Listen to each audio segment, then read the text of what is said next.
welcome to another week of the Abuse Cartoons live stream. There we go. I think the camera's in the right place. My little box is kind of small here, my little confining video screen, but hopefully this goes okay. Hey, Hazmat, how's it going? Hey, K5. Good to see you. Thanks for stopping by on the stream. And oh, K5, thank you so much on the weekly last week. You were very generous with the memberships for Upturned Table. Thank you again for doing that. It's funny you had to wait for 5 people to actually be watching the stream before you could do that, but it happened. All right. Got a little bit of a lag on the drawing, so we'll see how it goes today. What is that? There we go. But nice and hot, like probably everywhere else. So I think we've broken some records, but we're not insanely hot, like dangerously hot. Although I guess yesterday they did, in some parts of the country, issue a warning, like a heat advisory. But it's always miserable here in summer. I guess it's just different degrees of miserable now, so who knows. Yeah, I didn't even know about the gift membership thing, and then opt-in, like an accept popped up for the channel itself. I guess they're adding new features and they don't just want to automatically turn them on, because I don't think I've set up super stickers yet either on the Upturned Table channel, but we'll get there. I gotta do some more emojis. I did a Chris head and a Jeremy head for Upturned Table for new emojis, but I'll go through and do something a little more thematic. But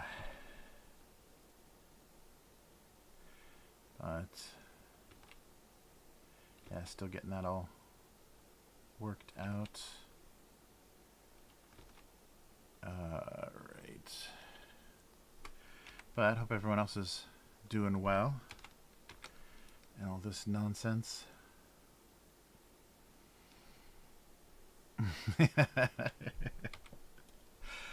Yeah, so we'll see. We'll see what I can come up with. I got to do some animations too. I can't believe, like, that used to be my full-time job, and I can't believe how lazy I am about doing animation. I guess you just get burnt out after a while, but I should do some animations for all the little things that pop up, little notifications. Yeah, it's funny.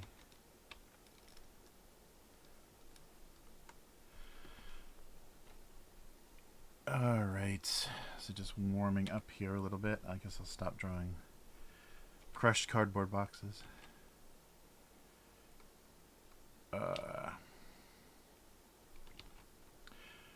Alright, oh, I finally got my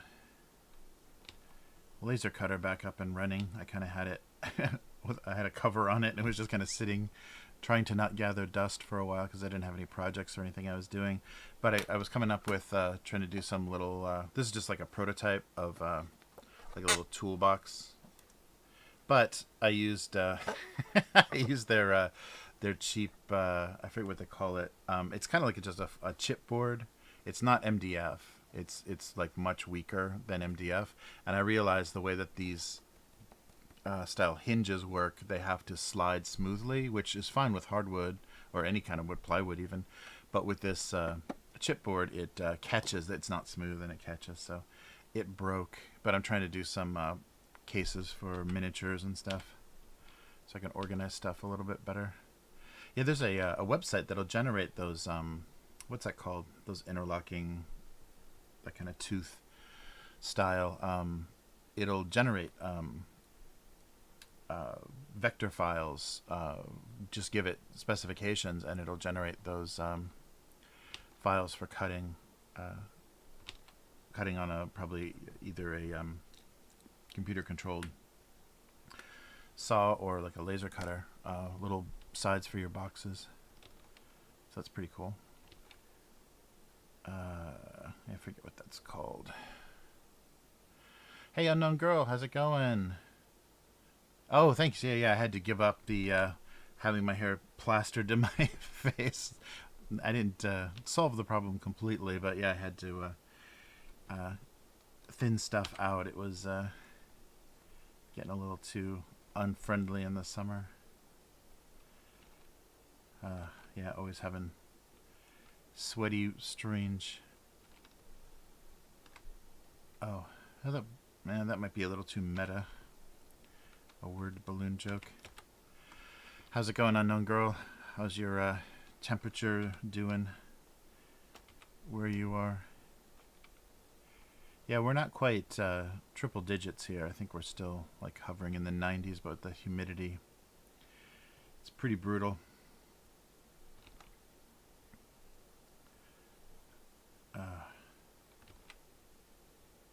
Yeah, no, surprised the driving around a little bit yesterday. The roads were pretty empty, and the stores and everything were pretty empty as well. So I think people, between the kind of elevated infections here and the hot weather, I think it's keeping people home. Or people are on their summer trips. I have no idea. I don't know.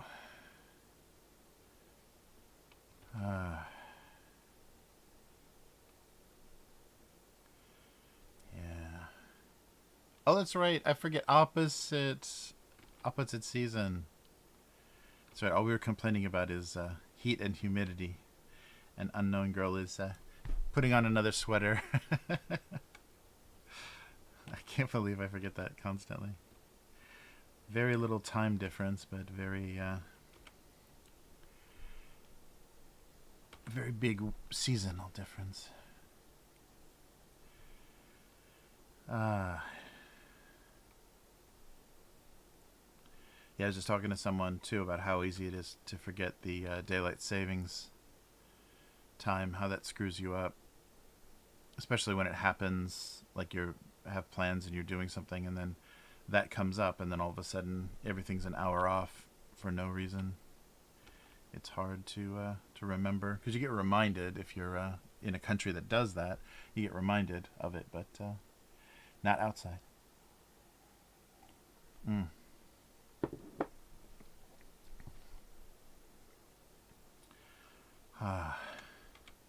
Yeah, that's so funny. The northern hemisphere acts like, it's the only thing happening, because even on the international channels, when there's reporting weather, they don't report, I'm trying to think of everything like, South Africa, South America.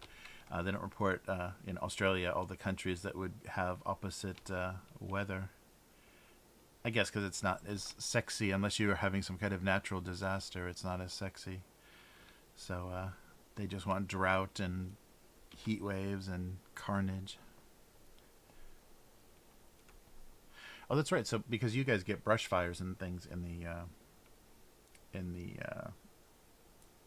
our winter months, in the October, November, December kind of times, because that's when it's more dry and hot.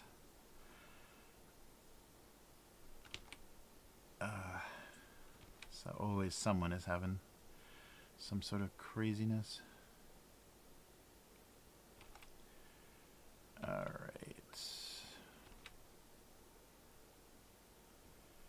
Yeah, I don't know what these are.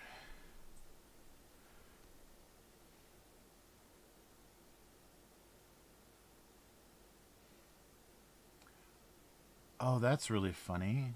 So a state chooses to not to not follow daylight savings time. That has to be so frustrating. Wow. Yeah, there's a couple of states in the U.S. that where there's a time zone cut, like right in between. So you literally drive, 100 yards. You go from one, you jump an hour ahead, which is very strange.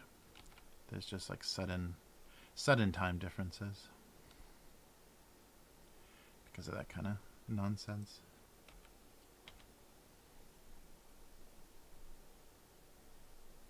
Yeah, I lived on Central Time. I think when we were in Illinois, it was Central Time Zone. That is the weirdest. I guess maybe Mountain is the same, but that's a weird kind of useless time zone because it's you're always doing math. Like no one, they list East Coast and West Coast, and you don't matter. I guess that's where the mentality of like the flyover, treating everything as a flyover. That's where that comes from. Is because they don't even do the math for you when they're doing national broadcasts.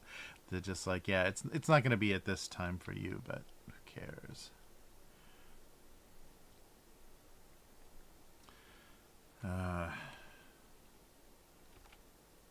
Yeah.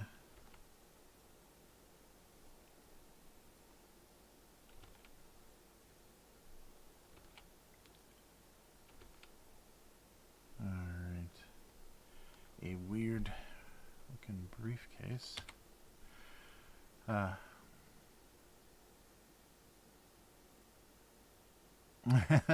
Right, right.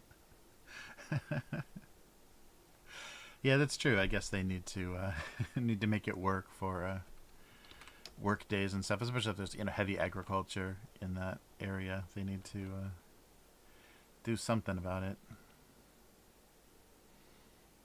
Uh,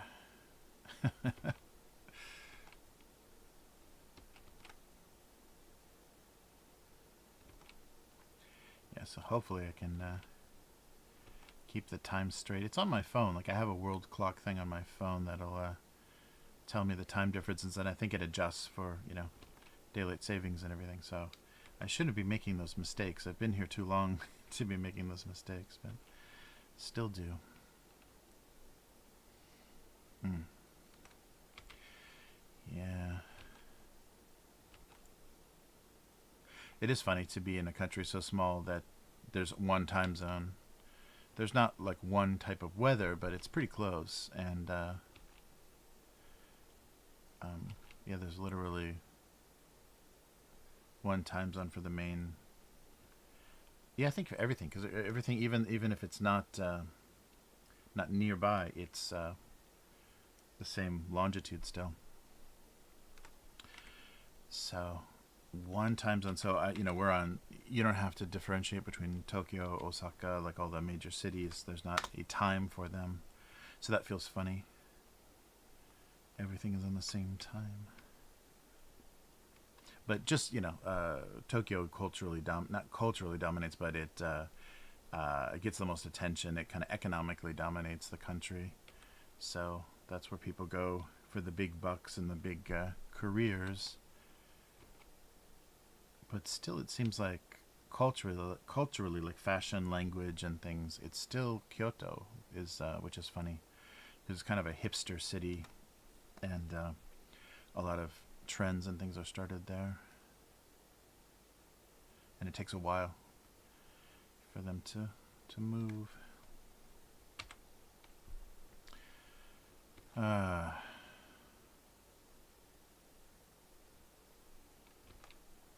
Oh yeah, so when we were out, we just ate at a food court for lunch, and had a funny experience. I was looking for something to drink, and all of I guess they standardized the beverages that people offer, so they just have these tiny plastic cups for anything that you would order for a drink, and they're not refillable either. That's the thing I hate about Japan, is no free refills in hardly any place. But I found this little retro shop that was kind of simulating an old Japanese, like Showa era candy store, and they had glass bottles of American. It was all Coke brand things, but they had glass bottles of different soda, and they had orange high C in a glass bottle. That was shocking, and I guess orange high C used to be a drink here, but I always associate this with McDonald's, because McDonald's was branded. This is like totally a key. I guess it doesn't matter. It's clear, but this was so shocking to find this, and this was such a nostalgic taste, because it's not carbonated. It's just like a orange Kool-Aid almost. It's a very kids drink, but I haven't tasted this in such a long time, and I saw it in glass bottles at that shop, and I was like, well, I have to get one of these, and I have to keep it because I haven't seen orange high C in so long. So I'll put I don't know, sand or something in here for my miniatures. But yeah, I couldn't believe they still had old orange high C bottles, and it's Coca-Cola because McDonald's has been Coca-Cola for so long.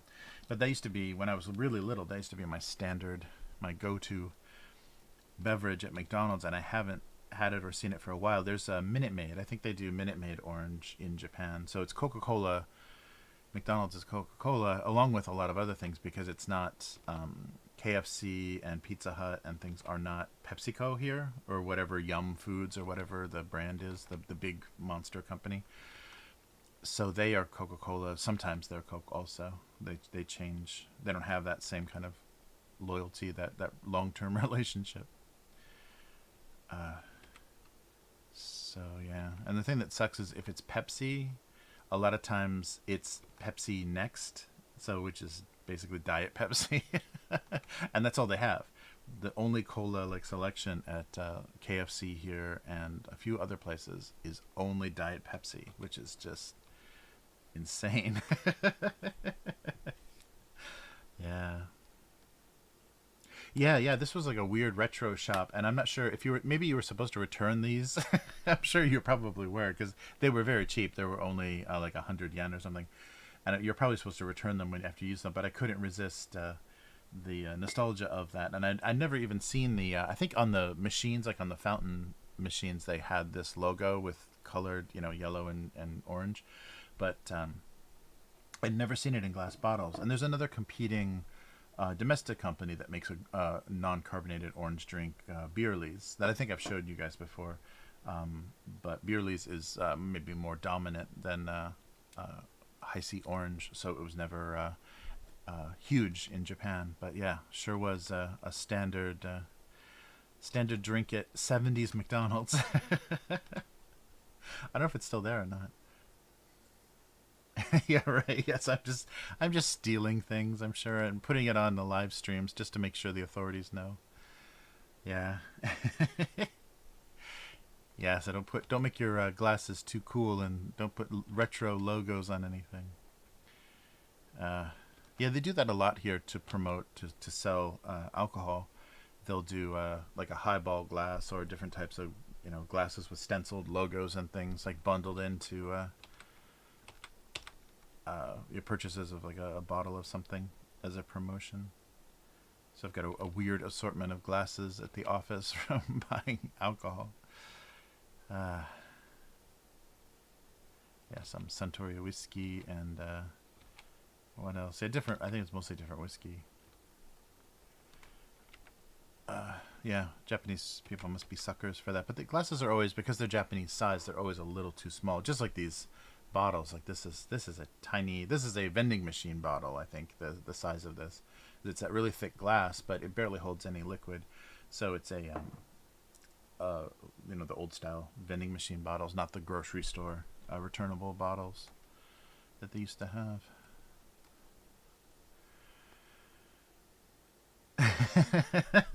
Oh no, K5 is reporting me now. The stream is getting deleted for taking off with a a refundable glass bottle. Yeah, I didn't see anywhere at the shop to return it, but I'm sure they must have. That must have been an option for them. Although, who knows? Japanese stores are so mysterious. They'll have these retro things. Like a lot of antique stores and retro stores in Japan are like museums of Americana. So Japan has always, since the post-war time, always had this little bit of infatuation with American pop culture. So there'll be shops of like old American toys and signs and things, and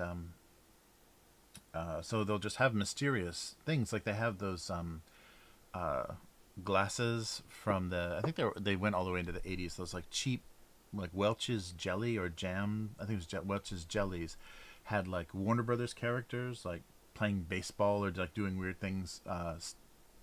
Painted onto some of their jelly jars, and then the idea was they made the jar so that after it was empty, it would work as a drinking glass. So you had these little glasses with like Looney Tunes characters on them, and they had those at a store, like an not antique store, but just like a retro store in Japan. It was really weird. How did they get all of them over here? And also, like the Burger King Star Wars glasses, I've seen those in stores in Japan for not very much money, and they're not very nice glass. They're very thin glass, so I'm surprised they haven't. I'm surprised they're still intact. But yeah, I've seen all kinds of funny retro stuff, and it's not crazy expensive. It's not like the prices you'd probably pay on eBay or whatever for it. So it's just a weird. And probably bought in bulk at like estate auctions and stuff. I'm sure there's people, there's rich Japanese that just scoop up a bunch of American goods and send them. Yeah, right, like $1,000. Yeah, yeah. Let's see it. I haven't even looked at those in a long time. What is a Burger King collector's glass? And it probably depends on the era.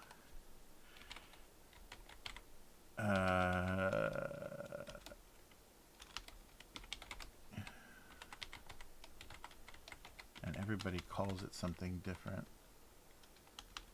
Let's see.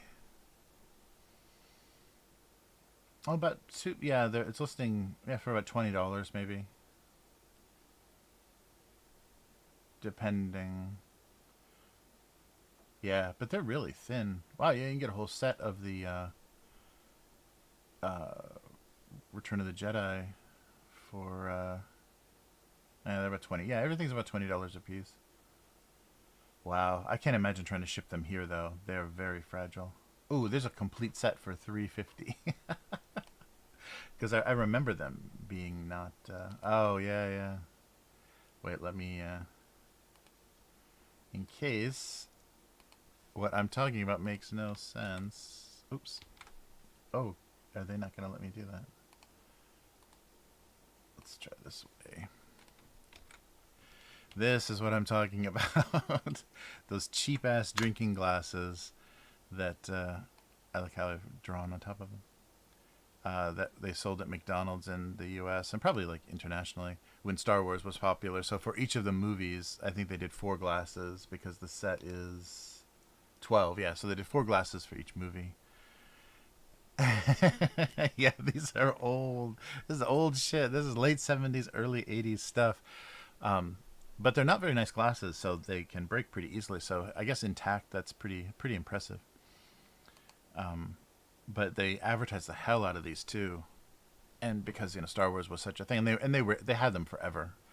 It was one of those things where Burger King had a little bit of an advantage. They were a distant second in the burger wars, but they always got the merchandising deals. So they with Disney and Star Wars and stuff, they always had some pretty cool stuff. Yeah, they're interesting. Like their little movie poster kind of deals. They're kind of like collage, like face collages, like they did with the movie posters back then. And some of them are more interesting than others. And the funny thing is, everyone's house you went over, because they would only be available like for a few weeks each, and then the campaign would be over. So depending on when you ate at Burger King, you would have everyone had a different glass. So you go over to your friend's house, and they would have a different glass than you had.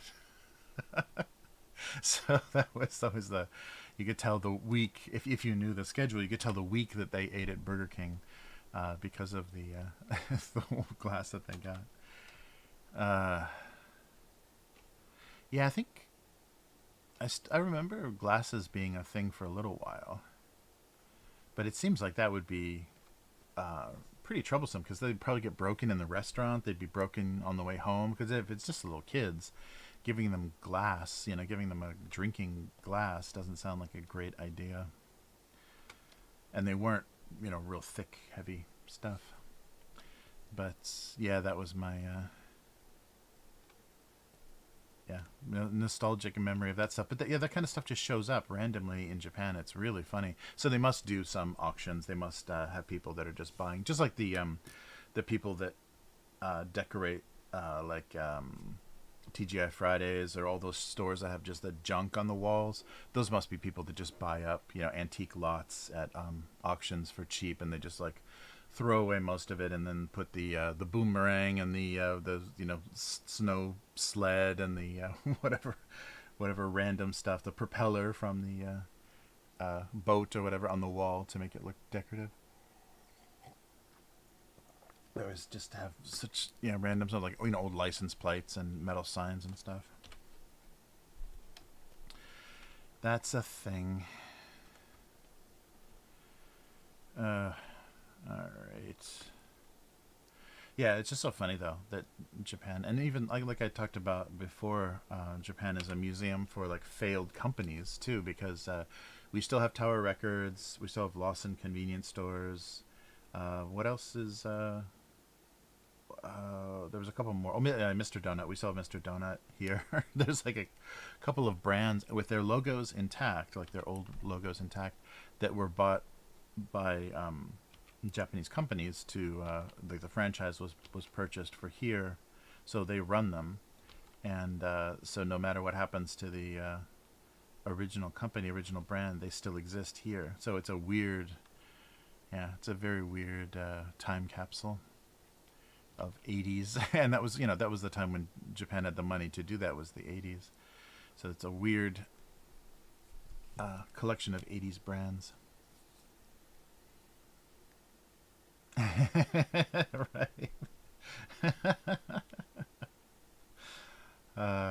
Yeah, I forget how if they gave you the glass in a I think they just handed you a glass literally, and you could have them fill it. They would fill the glass there, so they would give you your drink in the glass if you wanted to. I remember that. But I think they just handed you the glass. It wasn't in like a protective box or anything. Yeah, I always remember it feeling very weird and fragile as a little kid, like having broken things. I always remember that being a little strange. How cavalier they were with handing out drinking glasses. Yeah, I don't know. Maybe. Well, they probably, if they did give them in boxes, these people that are listing them online would still have them in boxes, because people that hoarded them and collected them would have them in their original packaging to make it more valuable if possible. So yeah, I don't think there were any boxes at all. It's crazy. Yeah, I think they just handed you a glass. What the hell? Back before all the lawsuits began, yeah. You could just throw glass around. Oh, that's right. And the other thing they did in the 90s was watches. Burger King did like really trash digital watches of Star Wars characters. That must have been for the re-release, the special edition re-release, because why else would they be promoting Star Wars? But they had really shabby digital watches. I had a few of these. They're not really functional. It's just they have a Star Wars design on them. Wow. And now we're just buried in that junk because it's Disney now. So yeah, they just merchandise the hell out of everything they own. So it's not like this stuff is rare at all anymore.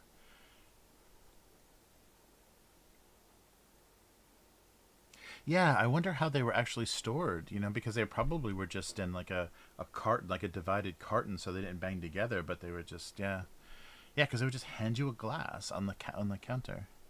Everything else was paper and cardboard, and they would just hand you a glass. Those were the days.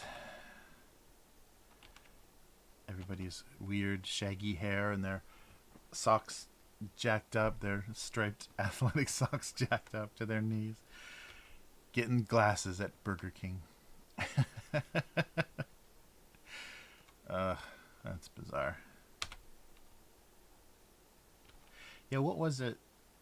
There've been a couple of weird problems because Burger King in America kept getting good licenses, a little bit better than what McDonald's did for some of their kids' toys. But then they had all kinds of controversy with like employees hoarding them, because once like online auction sites and stuff happened, if you hoarded the toys, if you kept them and snuck them out in your bag at night working at McDonald's, you probably made more money than you did your entire shift selling them online. Because they had Simpsons toys, they had a bunch of like pretty good licenses for the 90s. Pretty popular stuff, and I think that became a weird. And also then the people buying the food, like buying the kids meals, so they buy like 10 kids meals just for the item, the licensed toy, and then throw all the food away. And so they started trying to make rules to stop people from doing that, but there's no way. No way people are ever gonna, if they think they're gonna be making money on these toys. Yeah, that's very odd.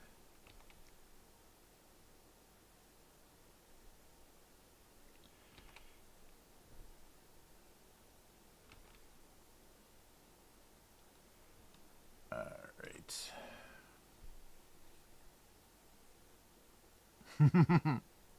Yeah, they had a lot of different licenses, and always that was like a way to try to get you into the store, even if you didn't like the food very much.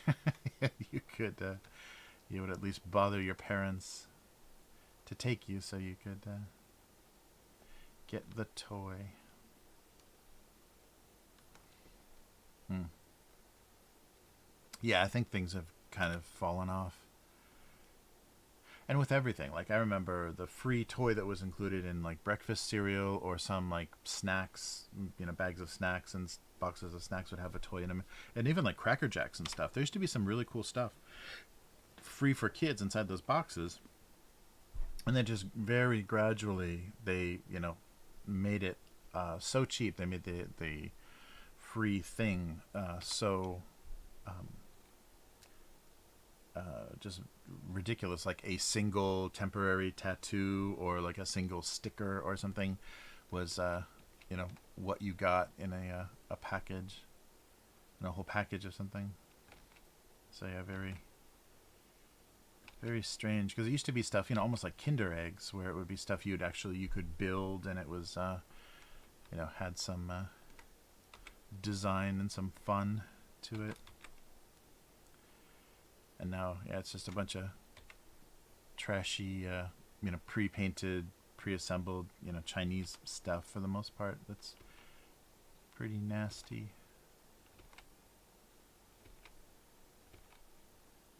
I think they stopped most of that stuff anyhow. Ah, yeah, in Japan they have kind of like stamp sheets where they'll have a collection of dishes, and sometimes it'll be characters like Miffy or Hello Kitty or whatever. There'll be a set of dishes, and maybe it's something for the kids to stay distracted with. So depending on how much money you buy, you get a certain number of stamps, and you fill out the sheet, and then you can redeem them. I think Mr. Donut does that too. They have goods based on their characters or licensed characters that by spend depending on how much money you spend, you fill in some stamp card or some sheet, and then you can get it. You qualify for it after a certain amount of time. So just kind of a loyalty program built around getting something. Yeah, that's popular here. I can't remember in the U.S. because I stopped paying attention to that stuff. Um, when I wasn't a little kid interested in whatever it was. So yeah, I'd have to ask my daughter what they were doing, if she remembers. But yeah, collectible stuff is really like making you work to earn something is a real popular kind of punishment here. They make kids do all kinds of like stamp rallies and stuff. Like, go to every one of these stores and get the special stamp on this card, and then you can trade it in for something. There's a lot of stuff like that. And even the stamps themselves, the train stations here will have these very elaborate rubber stamps that have like a scene, like a local scene, and the specific model of the train or whatever, some character or whatever is local to it. So in the summer, they encourage you, like for domestic travel, to just kind of go around the area that on their train network and stop at each of the stations and get a stamp. So they'll give you this book, and you can collect. The stamps are pretty big. They're like this big, and you press these stamps into a book, and you have a whole book of like little illustrations of all the places that you visited in your little stamp rally summer travel. I'm sure it's got to drive parents crazy because it makes them stop at stations and go to places they would never go to.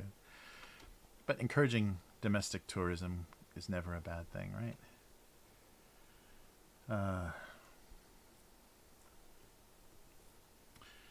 Yeah.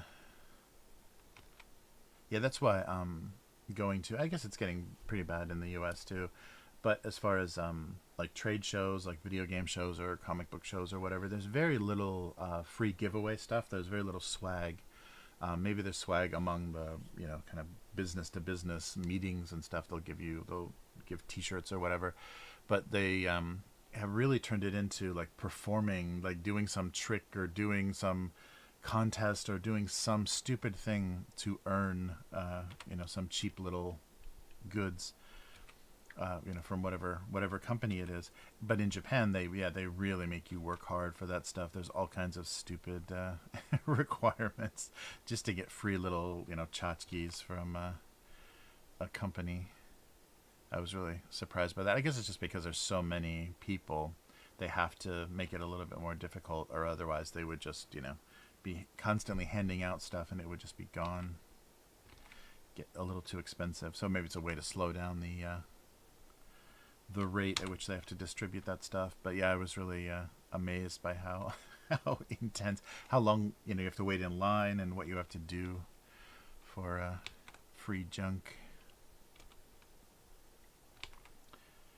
Free stuff used to be free.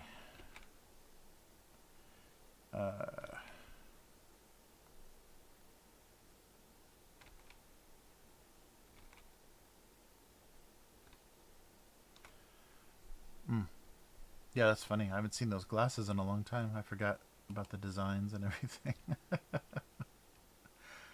uh, yeah, and they still have so much the kind of game center stuff here. So there still is a lot of, they manufacture a lot of licensed goods for different characters and stuff that are in the UFO claw machines and all that kind of stuff in Japan still. So there's a whole level of that stuff still being produced because they need prizes for different games and stuff.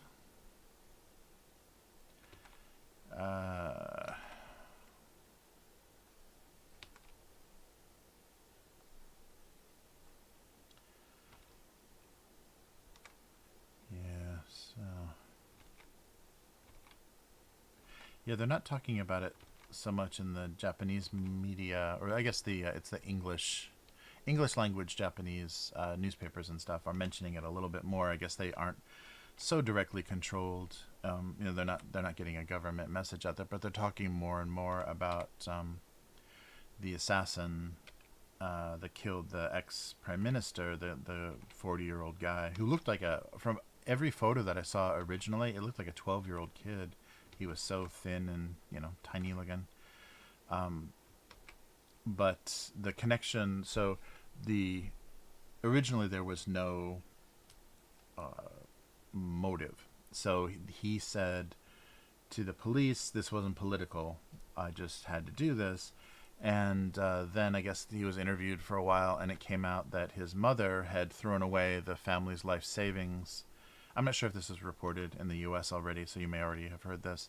But his mother threw away like $700,000 to this Unification Church that she belonged to, which is, I think, the Moonies from the 60s and 70s. I think it's still the same church. It's a Christian style, Korean based kind of cult, and they are all over. They're in a lot of different countries that accept Christianity, and they're really good at fundraising and stuff. So they're pretty rich, and I think they move their money around well. And I guess in Japan, especially the party that Abe belonged to, there was a connection, and there always is kind of connections with these groups. So the group is considered a cult because they don't have very specific. It's not just a denomination of Christianity. It's more like a cult, like how they run things. And you have to, donate so much. And I don't know if there's like a system like with Scientology or whatever where you donate and rise to the ranks or anything. Probably that's how that usually gets you. But uh, there was always a connection between Japanese political parties and these kind of cults because they have manpower. And I'm not sure if there's favors involved or whatever, but their association isn't a direct, like, one-to-one like there's not like money moving between them or whatever, but they offer manpower for campaigning. And so I'm sure they'll, you know, print posters and go door to door, and they'll do that stuff, so those cult members will serve the party. So there is a relationship, and it's not a heavy financial or ideological relationship. But the parties have always used these weird groups because they have so many people, they have so many members. And so the guy, that the assassin, was kind of confused, or had this association that his mother destroyed the family because of this cult. This high profile, longest serving prime minister is a member of the political party that has, associations with that cult. So he had those things connected. And in fact, they said that he was stopped from firebombing. He had like a Molotov cocktail that he was going to take into one of these Unification Church meetings. But it just happened that the night that he tried to do it, they said only members were allowed, no like family members or anybody. Only the direct members of this church were allowed in. So the security was a little bit higher, but he had a bag with like a, bottle full of gasoline or whatever in it that he was going to lob onto the stage. So he was, he'd been attempting and like kind of biding his time to do something like this for a long time, which is insane that nobody caught on to that at all. That nobody was suspicious in any way. But yeah, so he had this grudge for a while, and I'm not sure if they knew about it or not. I'm not sure if authorities had been alerted. I'm not sure what kind of interaction he had with the police. They haven't talked about that, because that would be admitting incompetence and guilt and requiring those low bow, those very low bowing press events. What are those called? Press releases, whatever, whatever. So they won't do that if they don't have to. But that's everything that I'd read about that so far. So it's just kind of a weird. It's kind of a weird nebulous kind of thing. So you wonder if there's more to it or whatever. It's very strange because, yeah, I don't know much about it, so I don't want to just ramble on about it. But Abe was, his father, I think, especially, was connected to an ultra-nationalist kind of, the emperor is still a god kind of group in Japan. So it was like a super conservative kind of... bring back the good old days. So that wasn't that group, that affiliation wasn't named as the reason by the killer, but a lot of people suspect that sort of thing. So who knows? And we'll never know the truth. We'll just get some version that satisfies us just enough to make us go away. But yeah. So that was odd. That was a really odd event. It's so funny that stuff like that still happens. That with all the technology and all the defensive, the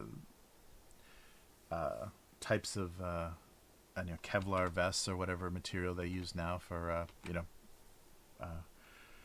for light armor vests, like that there aren't people constantly, if they're going to be in public, protecting themselves, whether it seems ridiculous or not. Just that little bit of protection could have made a huge difference. Yeah, it's funny. And of course there's immediately, I think I talked about this before, like right after it happened, there's some like GIF animation that somebody posted, made from the one of the cell phone videos, where there's a second gunman. So immediately the conspiracy, just insanity starts, and people are like, look, you see a speck on the rooftop at the moment that the prime minister is shot, the former prime minister is shot. This little speck that appears on the rooftop, and then it goes away. So what was that? Was that the second gunman? Like immediately that stuff starts. So yeah, always gotta have that conspiracy. But that's they talk about that a lot, that conspiracy is just the kind of expression of powerlessness. Like when you when the system is much more terrifying than you thought it was, and you don't have any answers, you don't have any powers, any ability or power to get answers. That's why you would create a conspiracy, because it's much more comforting to think that things are more horrible, more evil, and more out of control than they are. Just because your place in it feels so precarious. Who knows?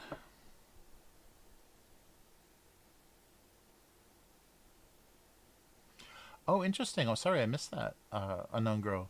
That there was a store that teamed up with a local kindergarten to do discounts for childcare. That's a really good idea.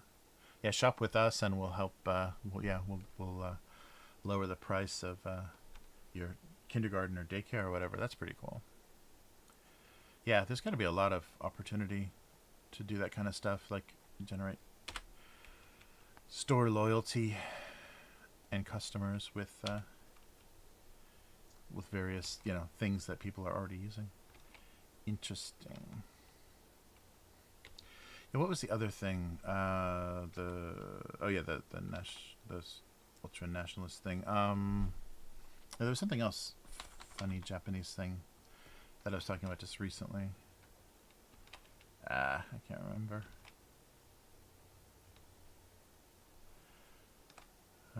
But who knows? Yeah, I definitely don't want to ever say anything about anything in Japanese as a foreigner and have that out on the internet.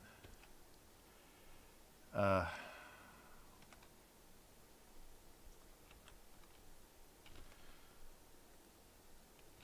right.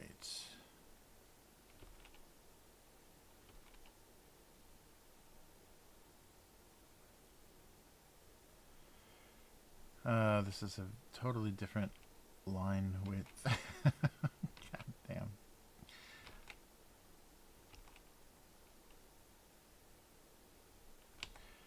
Trying to think of what else.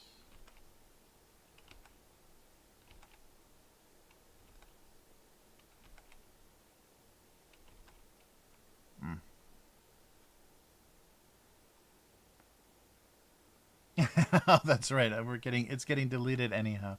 It doesn't matter what I say. K5 is just going to delete it for the criminal activity that I displayed from keeping a returnable bottle.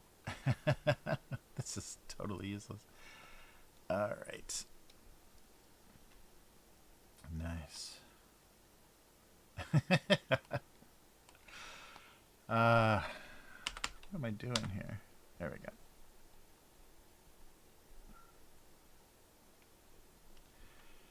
Yeah, I don't know why I thinned out the stylus so much.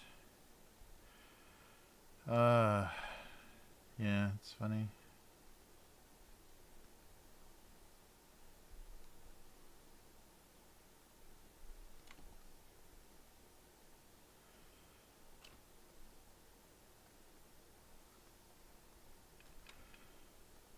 All right.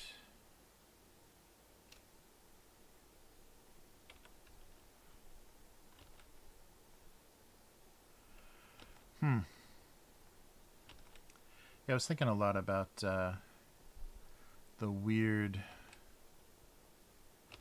pop culture kind of gatekeeping war that's going on with some of the big IPs. And it's like a weird combination of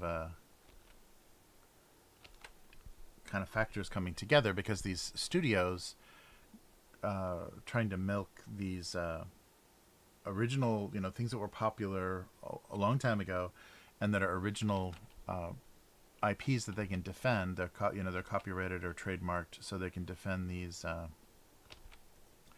properties legally, and they have name recognition, so they can keep producing something based on them and sell it, and it always gets a guaranteed certain amount of response.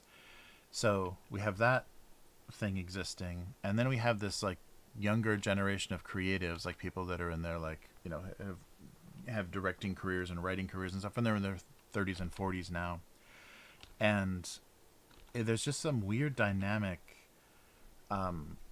that's happening that's like really, and apart from like also the kind of political like the wokeness and kind of political inclusion and things that are people are focused on, but there's a weird I think other than that, even aside from that, there's a weird motivation that younger people have that have made it into screenwriting for Hollywood or directing or whatever, where they were given these properties and they want to have some sort of effect on it. Like they haven't created anything original themselves, and they're like handed this thing, and unfortunately, the fans of this stuff were stupid enough to say, we really care about this and this is really important to me, and I'm going to have a very strong opinion about what you do with this. And so these people that are handed these projects are just like little kids. If you give your little kid, if you give your children something of yours that's valuable from your childhood that they're still too young to understand or play with correctly, they're going to break it, they're going to ruin it. And that seems like exactly what's going on with these IPs, is they're just handing them to these industry tools, like these kids that are just, or not kids, but these younger directors and people that are just trying to make keep their jobs and make money and make a studio happy. But they've also like just smashing up stuff because they can, because there's no consequence to it, like ruining something or totally changing something. It's not even about like their personal politics or whatever. They just want to have an effect on something that has some kind of cultural and also some financial value to these studios, has some financial value.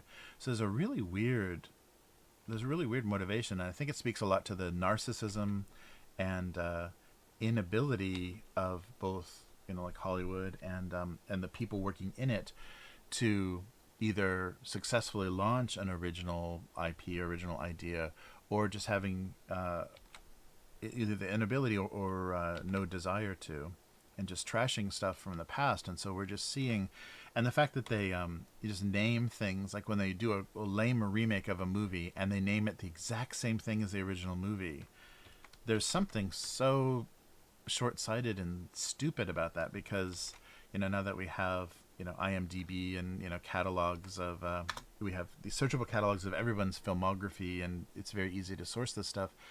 Having all these like what would be in database terms like duplicate records of things that are just like going to overwrite each other doesn't make any sense at all. It's so stupid, just I guess to guarantee that the name recognition works. But yeah, I was thinking about that, about how odd first of all, how sensitive people are to stuff like from their childhood, or stuff, pop culture stuff that they always identified with or enjoyed. And I think there's a little bit too much clinging and identification to that stuff. But then also this like desire to just trash things just because they can, just that.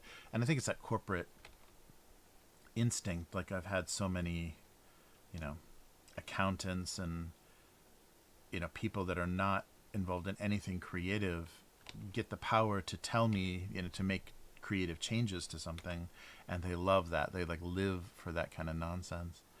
So there's a lot of that, non-creative people getting some power to have some effect on things.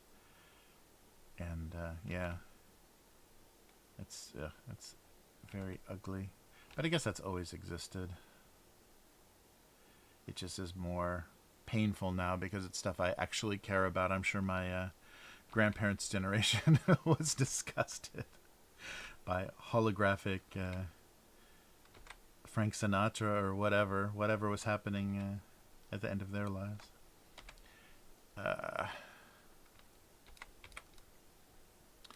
Yeah, it's just really weird. It's that weird because they are kind of burning up these IPs, making them kind of useless, which is really strange. It wouldn't be that hard to kind of carefully. I don't know, but I guess that says a lot too about what Hollywood thinks of their legacy. That they know it's shit. They know what they're making is shit that's just trying to make you buy popcorn, and it's not. Even though they give those speeches at the Academy Awards about how important what they do is, they know what they do is shit, so it doesn't matter. I don't know. It's a funny thing. Yeah, I was just thinking about that a lot. recently with all the weird sequels and stuff.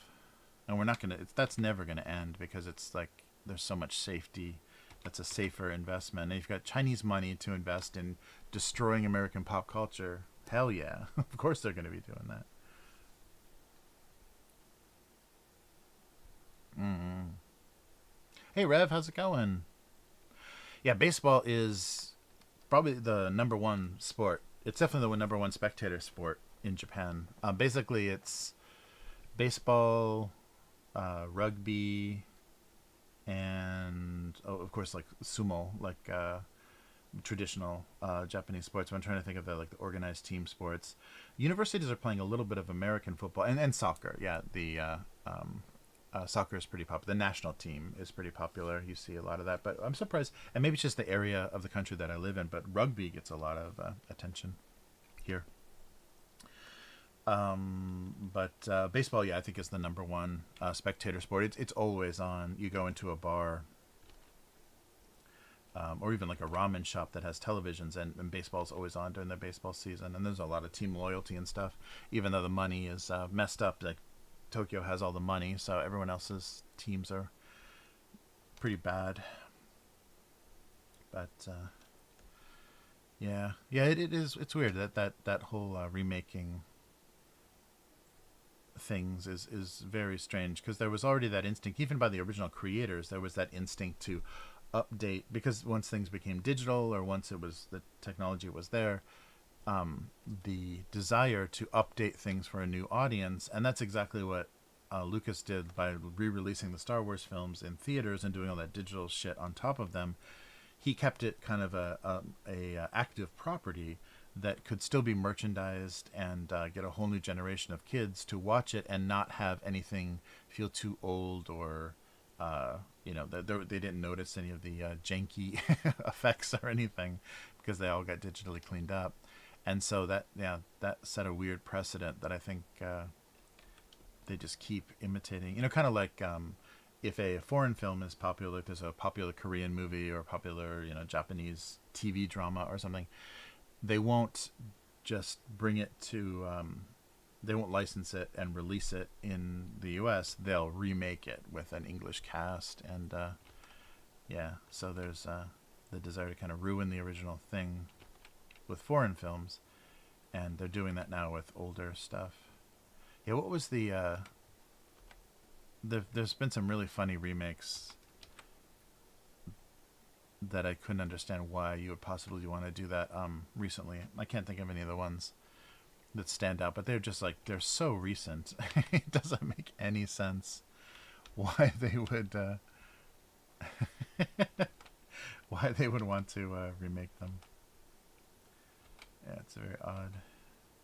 Or stuff that's like crazy classic that it was such a product of its time. There's no point in releasing or re-releasing it because it's not going to make any sense. You can't put it into context. Well, I think that was the case with West Side Story.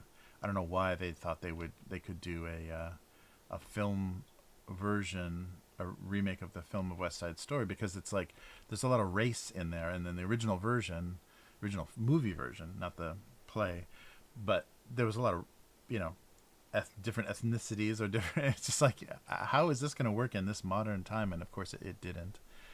But I don't know why that was chosen as a property that needed updating. I guess we needed more dance fighting.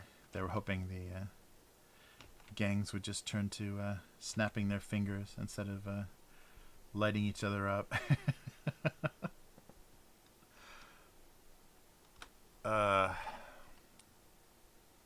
Hey Chris, how's it going?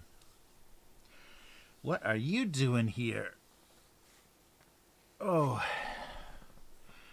I'm just complaining about sequels. And the weird, I don't know, I think there's some weird motivation of these younger screenwriters and directors and stuff, especially all the bad robot people and everything, just to fuck things up, just because it's like, oh, this has some value to you. Well, it's mine now.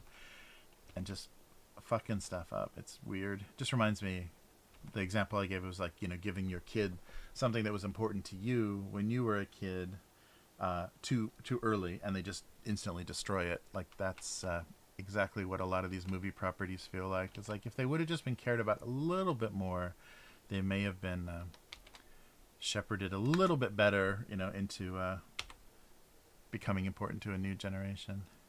But that's not how it works anyhow. That's like so silly and idealized.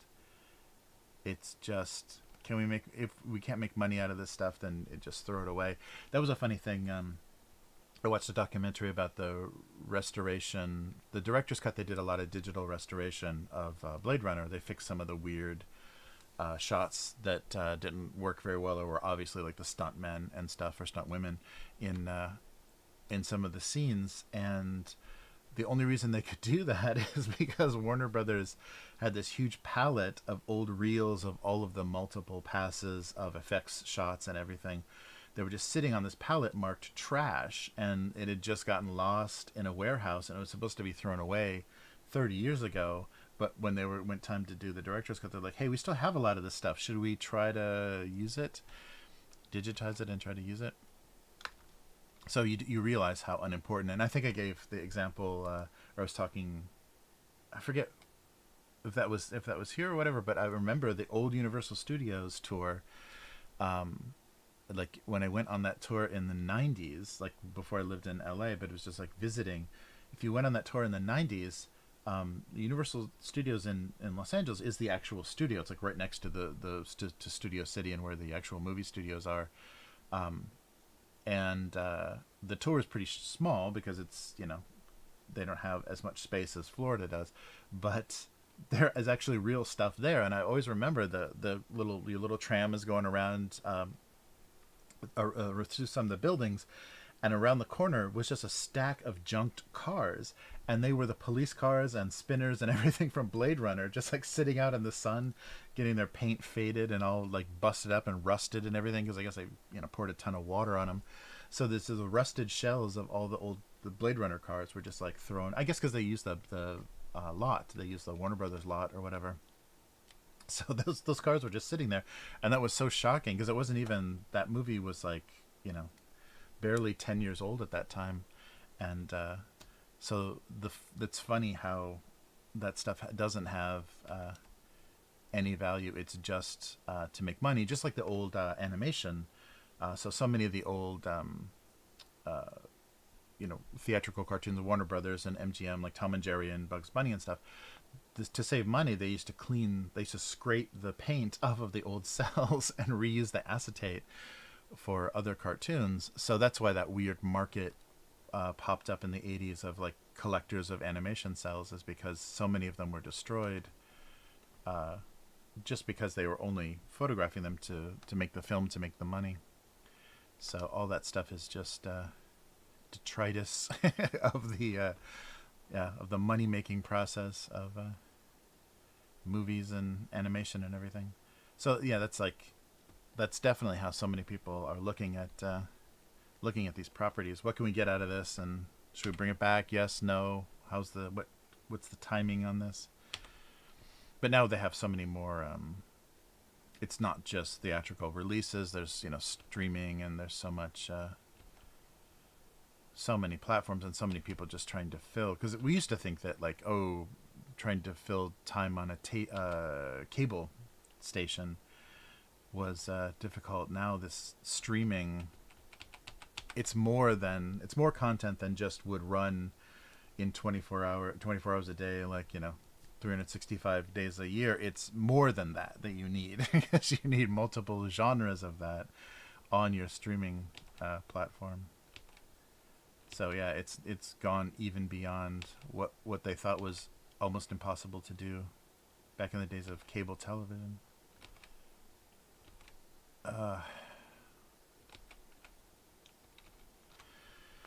Crazy. Nice, laying out some kids' books. That's good. I'm not coming up with any ideas for cartoons. I like this indeterminate thing.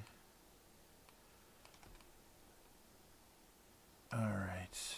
Yeah, maybe just a some kind of unit that plugs in that needs some sort of thing. I'll just do something simple like this.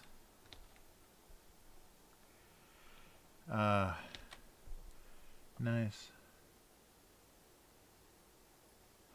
Oh, and Girl says, yeah, I often wonder sometimes if they steal the ideas of scripts to movies. Sometimes I see movies made around the same time. Yeah, yeah. Well, I think movie studios, yeah, that have a cheaper budget, movie studios used to do that to each other. Like how we got those, they just blamed it on parallel thinking, but these projects, involve so many people that the news or the details of these movies get out because they take a while to make and the details get out. So multiple studios were doing the asteroid hitting the Earth or the volcano erupting or when like those disaster films were popular. There would always be two of them coming out at the same time, and I don't know why. I guess if one studio was willing to gamble on that idea, then it's like, well, if they're gambling on it, then we're going to try to take a piece of that. But then it devolved into not even like real movie studios doing that, but the mockbuster, because they have when rental shops were still a thing, but then also the really cheap DVDs and like discount stores were a thing, where you would just, and I guess it still is, like you go to Walmart or whatever and they have just a ton of $5, $10 movies there that are newer, that allowed people to that allowed some brand confusion. And then those I'm trying to think of some of the studio names, but they do like what they call, what I've heard the term mockbuster. So it's a lookalike kind of really cheaply made, kind of Roger Corman style, like really cheaply made, usually shot on video, with some cheap digital effects, story kind of related to, so like say Thor, the new Thor movie is coming out, then the mockbuster will be, instead of Thor Love and Thunder, it'll be Thor God of Thunder, and it will look very similar to the Marvel release, but it's not anything that Marvel can protect because they don't own Thor. So you can make a Thor movie, and so Jurassic Park and a lot of those movies got that same sort of treatment, where there would just be, if there's Jurassic Park, then there'd be, the funniest one was, like when Pacific Rim came out, I think there was like an Atlantic Rim or something. They like would just completely knock it off. And if you don't really care or pay much attention to those movie releases, then you could very easily become confused about if this was the real thing or not. And wow, it sure came out on DVD very quickly, and it doesn't really occur to you that it's not the real thing. So yeah, studios used to do that to each other, and now these like third-rate direct-to-video companies do that to try to take a piece, before the actual theatrical release, or definitely before the video release. It's got to be getting harder and harder, though, because things go to streaming and everything so quickly. But at the same time, projects are announced, at Comic-Con and stuff, so openly that,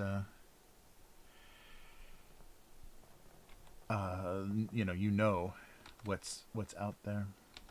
Yeah, there's probably so many interesting kind of business strategies and stuff that we're just not really privy to, that create the kind of mess that theatrical movies are, that just it doesn't ever occur to us, oh, of course they do it this way because of this, a lot of stuff, because they have to, kind of thinking. It's just like an economic reality to, getting your idea stolen or whatever. Yeah, but it seems like that would encourage, well, I guess it's not big enough. It doesn't do enough damage for them to actually do anything about it. And I think they can, if it does actually cause enough financial damage, they can sue, for damages. if they have, trademarks and things too. Okay, this is just going to be a weird one because none of this makes any sense about what any of this is supposed to be. All right, something like this.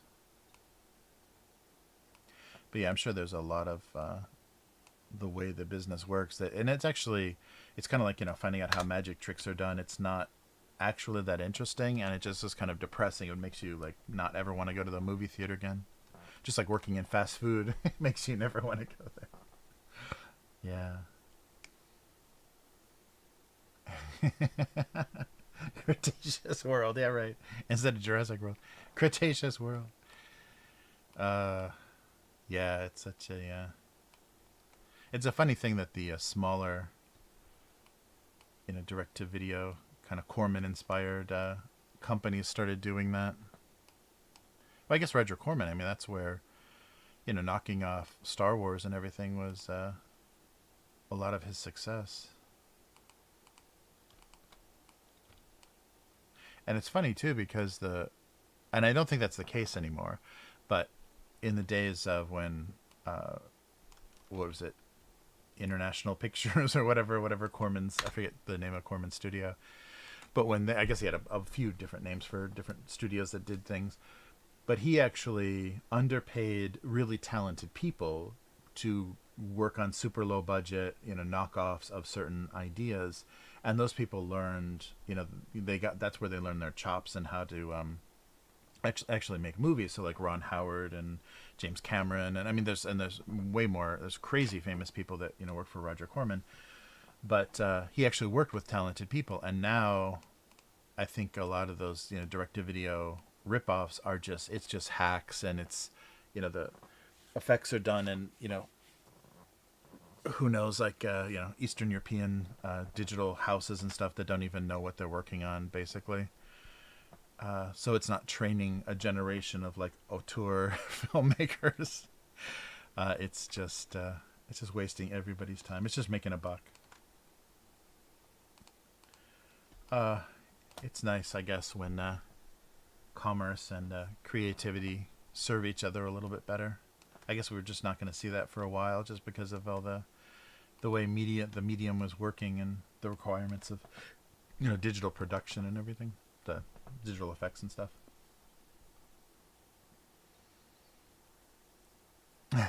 Right.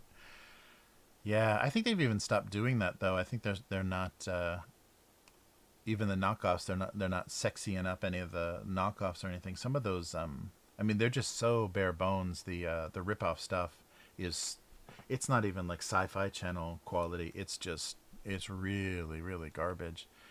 So I don't know. It's weird though, because you still have like Blumhouse is doing that weird thing where they're producing so many low budget horror movies, but occasionally there's an interesting idea, or occasionally they put a little bit more money into something and they get some success, like the Invisible Man remake, or what's the big one that they had some big success. But that strategy though does work and does sometimes create some interesting things, but of course it's all propped up by a bunch of garbage. The same way that goddamn,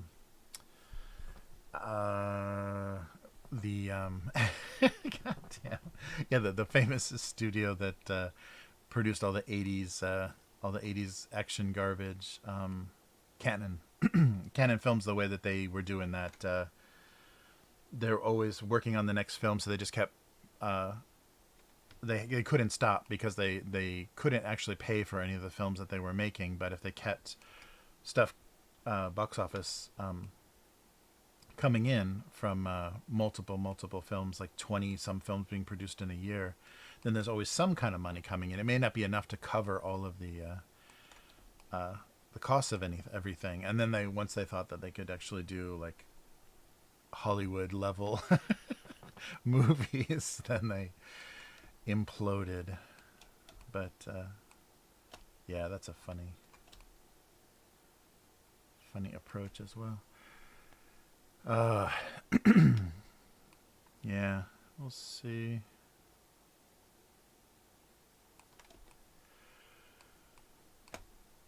Oh, But it's just weird. I think it's going to be, once we get some distance on this era of movies and stuff, it's going to look really bizarre. Just like the 90s stuff, all the weird, like adult suspense thriller stuff that was being produced, like Basic Instinct and all that, like weird, like weird date movies for your parents. Yeah, that kind of stuff was being produced. Ugh, yeah, there's a lot of odd odd trends going on, and we're too close to it to really get a good idea of what's happening.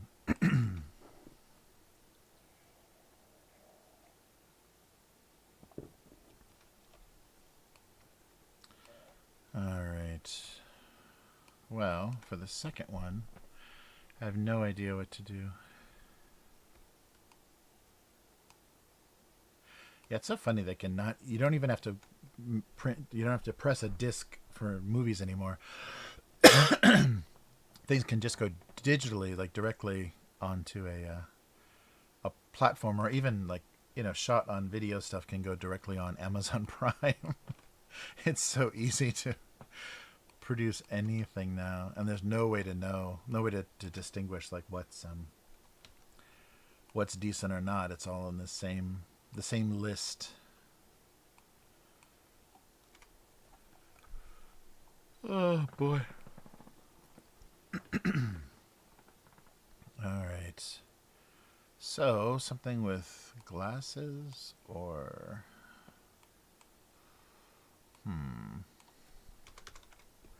yeah, like a glass and a broken glass.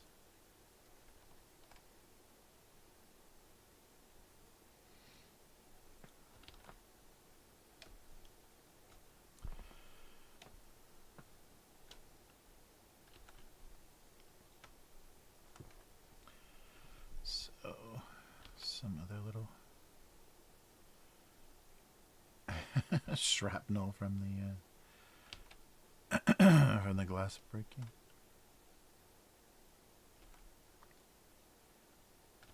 There we go.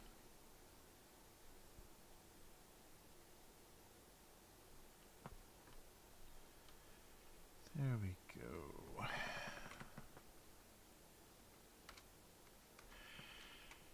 Yeah, something like that. A bottomless joke.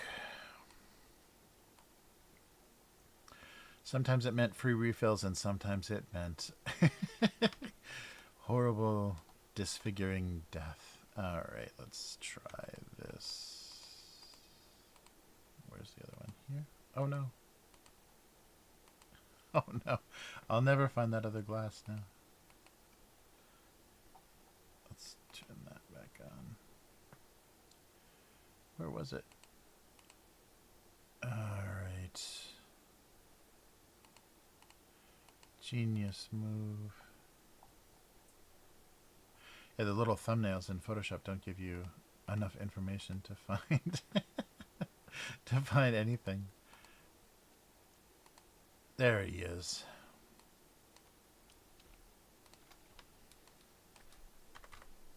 It says something like this. They could just be sitting in a puddle of whatever was in those glasses. All right, so turn back on this stuff too. There we go. All right. I don't know what this is going to be either, but something like that.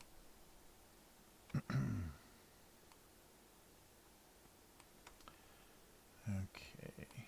Move this up a little bit.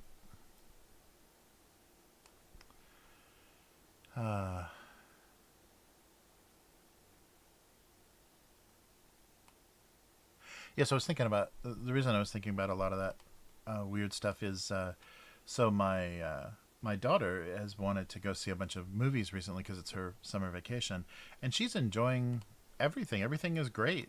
She wants to buy goods and stuff connected to some of these like really trash movies that are out now, but that's exactly what we must have been like, you know, it's like you aren't very discerning. You just want to kind of participate in a pop culture.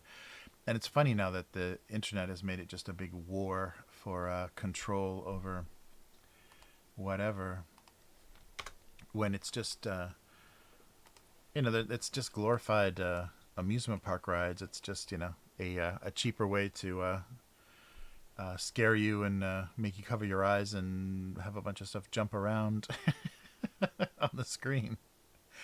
It's not. It ain't art. And I think we forget that a lot when we're thinking about the stuff that we watched as kids. It was mostly garbage. Yeah, that was the funny thing.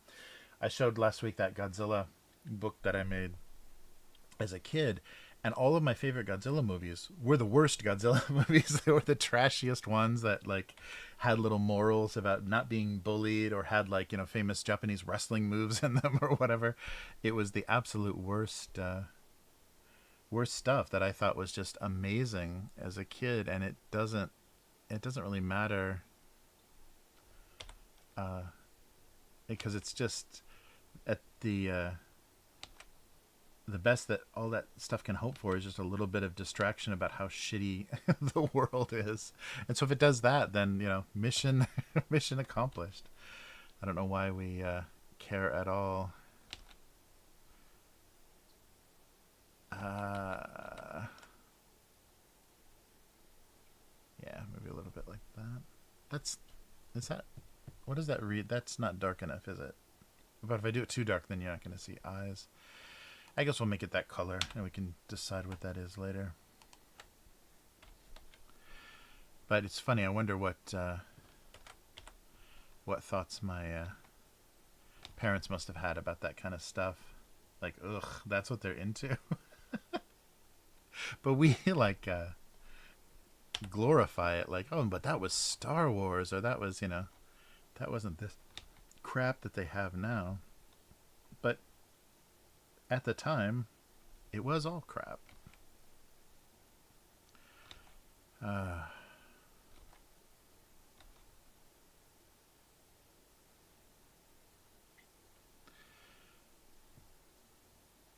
That's not sitting right.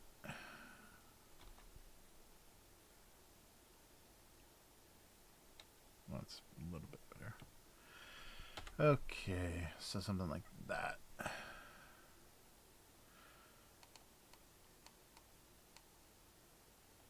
Oh, and maybe separately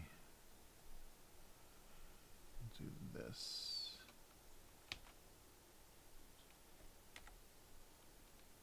Oh. Wait a minute here. This is what I want to do.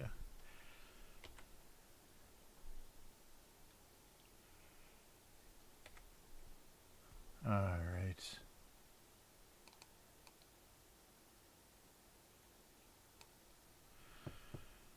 Yeah, so we'll see what how this era is remembered. Oh, maybe this one too. Okay, yeah, I'll put highlights on all this stuff. There we go. That looks like a broken glass.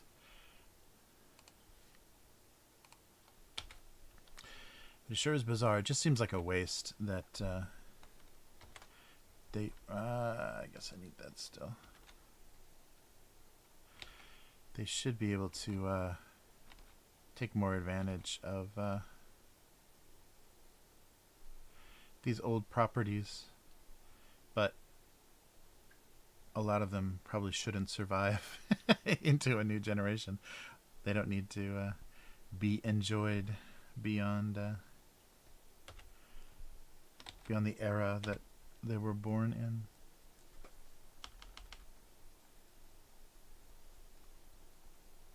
And I think they already knew that, like, especially Star Wars. They knew that those original movies were slow and kind of odd for a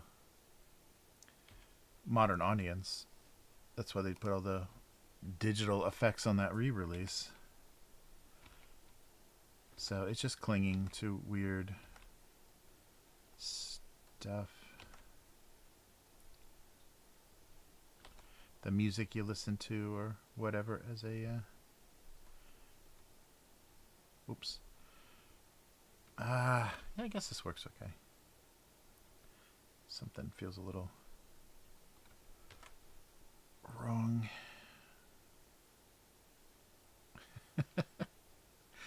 There we go. Put a little gleam on there. Actually, this puddle doesn't need to be lighter, does it? I guess it could be a little bit, but doesn't need to be that much lighter. All right, so free refill or horrible disabilitating injury? Bottomless?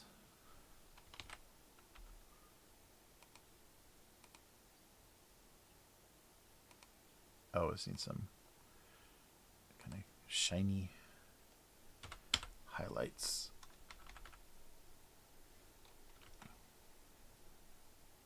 But it's so, I think part of the weird motivation for all this stuff, like passing stuff on to your kids, is like, what were we watching? I think it was Temple of Doom.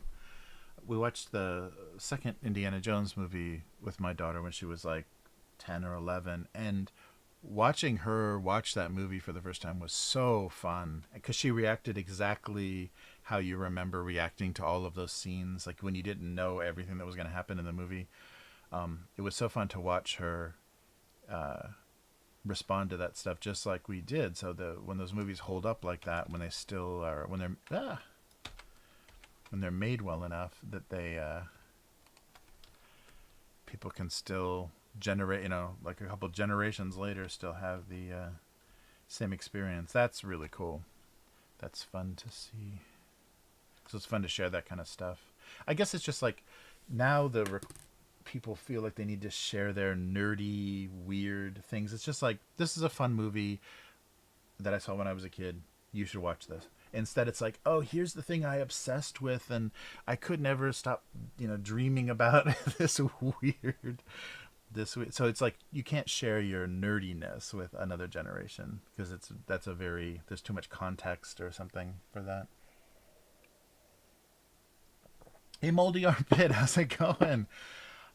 Yeah, I was really shocked. The thing I cared about the least was that Cassian Andor series, but I'd watched that trailer and like, it looks like Rogue One. Yeah, it looks like a TV series that looks like Rogue One. So that might be okay.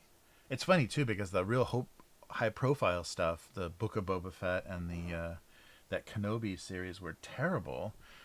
And they were like, heavily promoted. It's coming, it's coming, it's coming, and this thing kind of snuck in there, and it looks great. So that's hopefully what we'll get is these small unnoticed Star Wars projects that actually are fun to watch and set up, some of the origins of the rebellion and stuff. That'll be pretty cool if that's true, if that's how it works.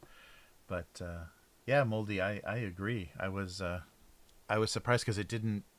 He was like a character that died in the movie that he was introduced in, and it's like, okay, we see some motivation that could be interesting, but yeah, using that whole setting.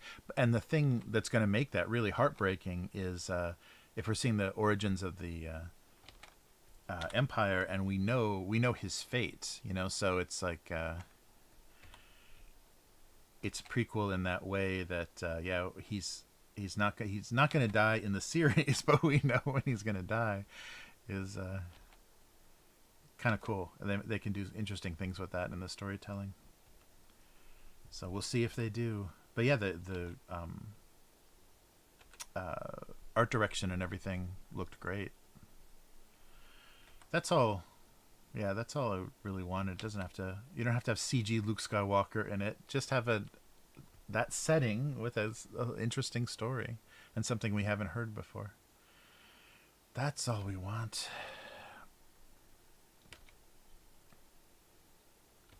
And I wonder if it's partially the studio's fault for the way that they're going about marketing stuff, trying to be like, this is the first movie with this actor of this race, of this sexual orientation or whatever. Like, they have to use that as a marketing tool now. And I don't know why people don't react to that more, aren't more disgusted about how patronizing that is.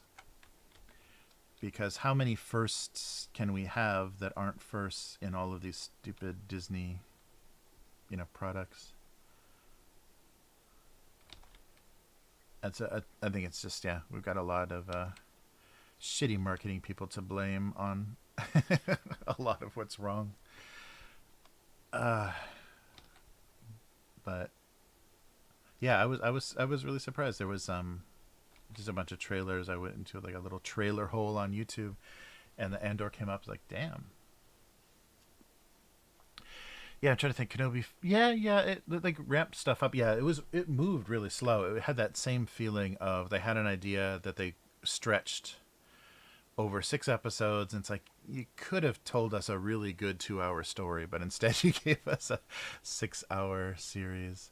Yeah, I hate when you just feel, and every series has that.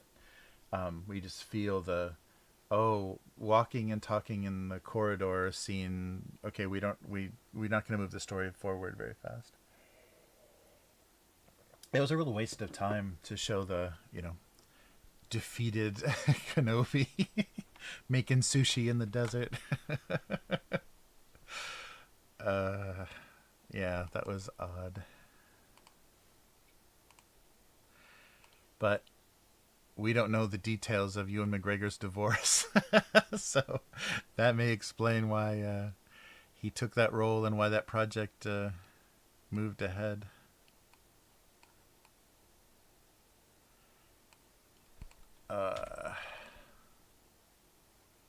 Yeah, a little bit lighter than that. I want this to look like one of those mysterious, weird, ugly appliances.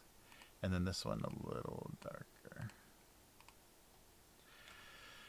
Alright, and maybe this just the same.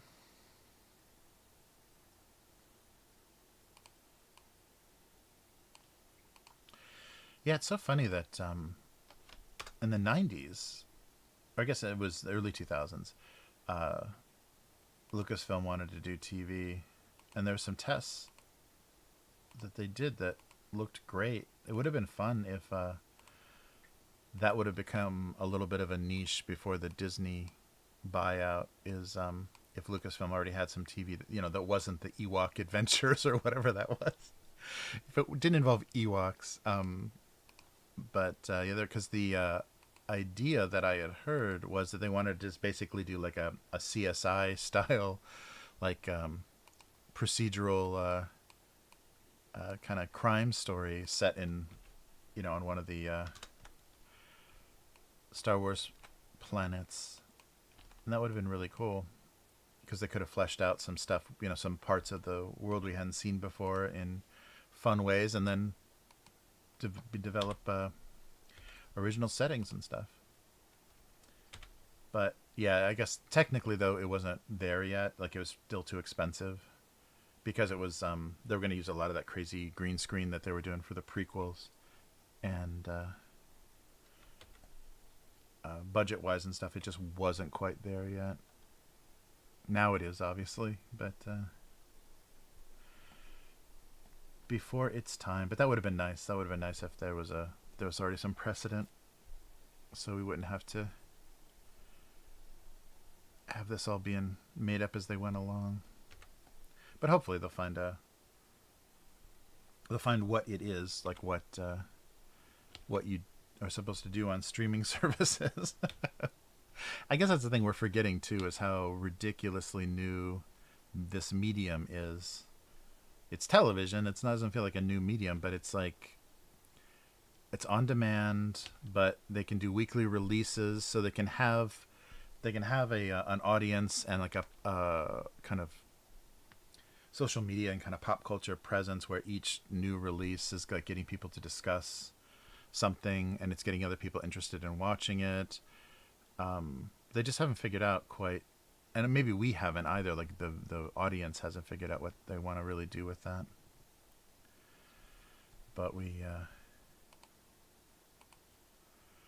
hopefully that it'll get figured out. I guess it just has to be the audience and the money have to make sense at the same time. Maybe like this. something like that. All right. Oh, I didn't do drop shadows on this. That's what it. Yeah, there was something missing. That's what it was.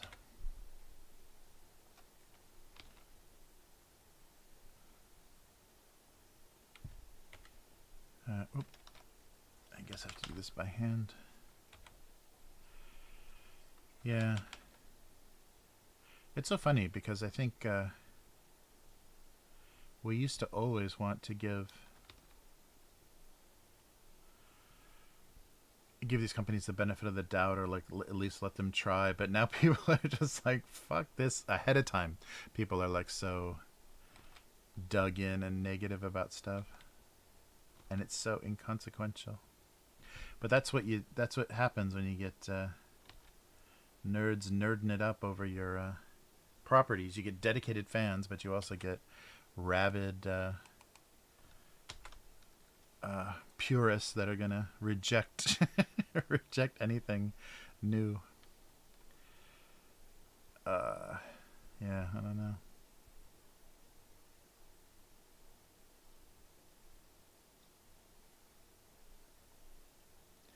Yeah, and the Cassian Andor series also like harkens back to a time before Disney Star Wars had completely blown it. So there is a little bit of like, give them a break about that setting, that look of that series and everything.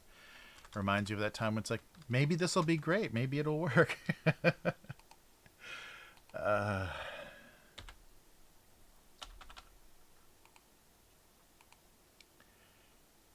right.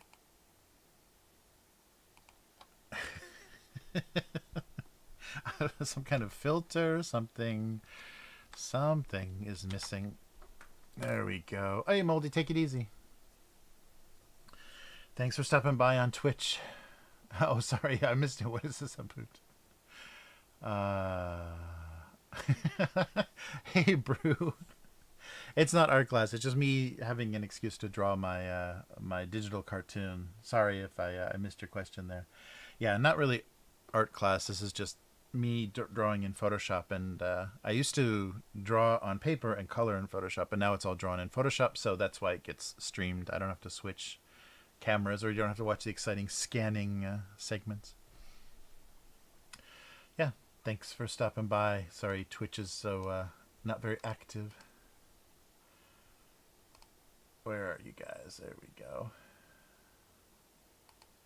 Yeah, nice to have you in the chat there. Yeah, you might learn something. It's possible to learn something watching this, but I wouldn't advise it. It's not exactly a best practices live stream. All right, I think that's everything. Let's do a little bit more of this.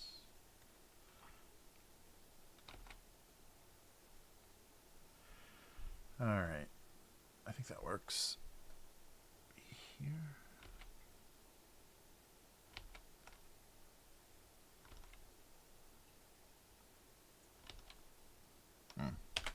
All right, I'll quit fussing with that. My little microphone is swinging into frame. All right.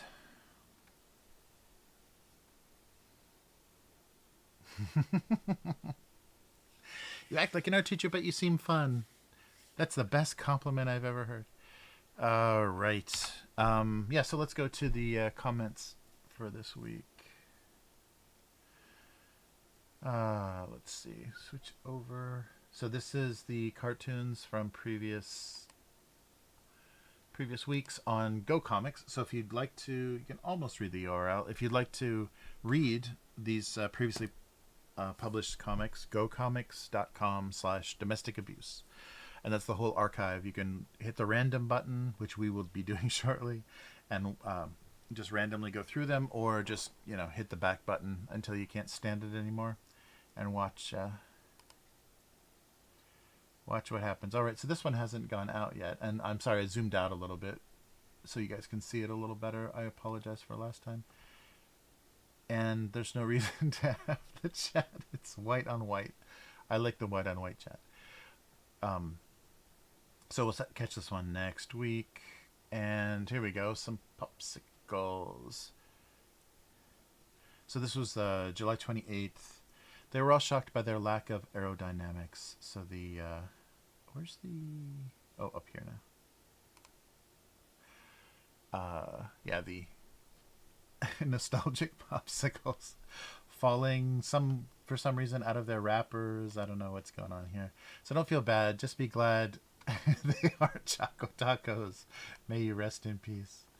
Nice. Someone should do a 100,000-foot drop of on a bomb pop. It would be interesting to check its aerodynamics and the ablative properties. I don't even know what ablative properties are. Poodle Groomer. Nice. Let's do a let's do a quick Google on ablative. I'm sure it has something to do with that. Relating to grammatical case that wait, what? Personal agent marks the agent by whom the action of a passive is that correct? Ablative. It's a case. It's a grammatical term. Okay, nice. Okay, the grammar. There must be something I'm missing, and there must be an alternative meaning. Direction away from source from. All right. Believe me, I thought rocket pops could fly. I think the problem is with the heat shield on that bomb pop. Nice. Very good, very good. The heat shield on the bomb pop. Nice. Yeah, got to get that nostalgia. Nostalgia crowd. I think we did this one, did we? Yeah, okay. The best time of their lives would always be their last. Old Timers Convention. Hurry, guys. We got a room on the 50th floor overlooking the street. Nice. I think I'm retaining water. Oh, chromosome is still on there. Nice. And what else we got here? A watch pot never boiled, but sometimes blinked from July 21st. Blink signals are about to boil. Oh, that's right. I already liked that. Nice. Okay, so I think that's all. Yeah, we've been through all of these guys. So let's look at a few random. There we go. 2014. October 2nd. He could now add toast to his list of achievements. He was so proud.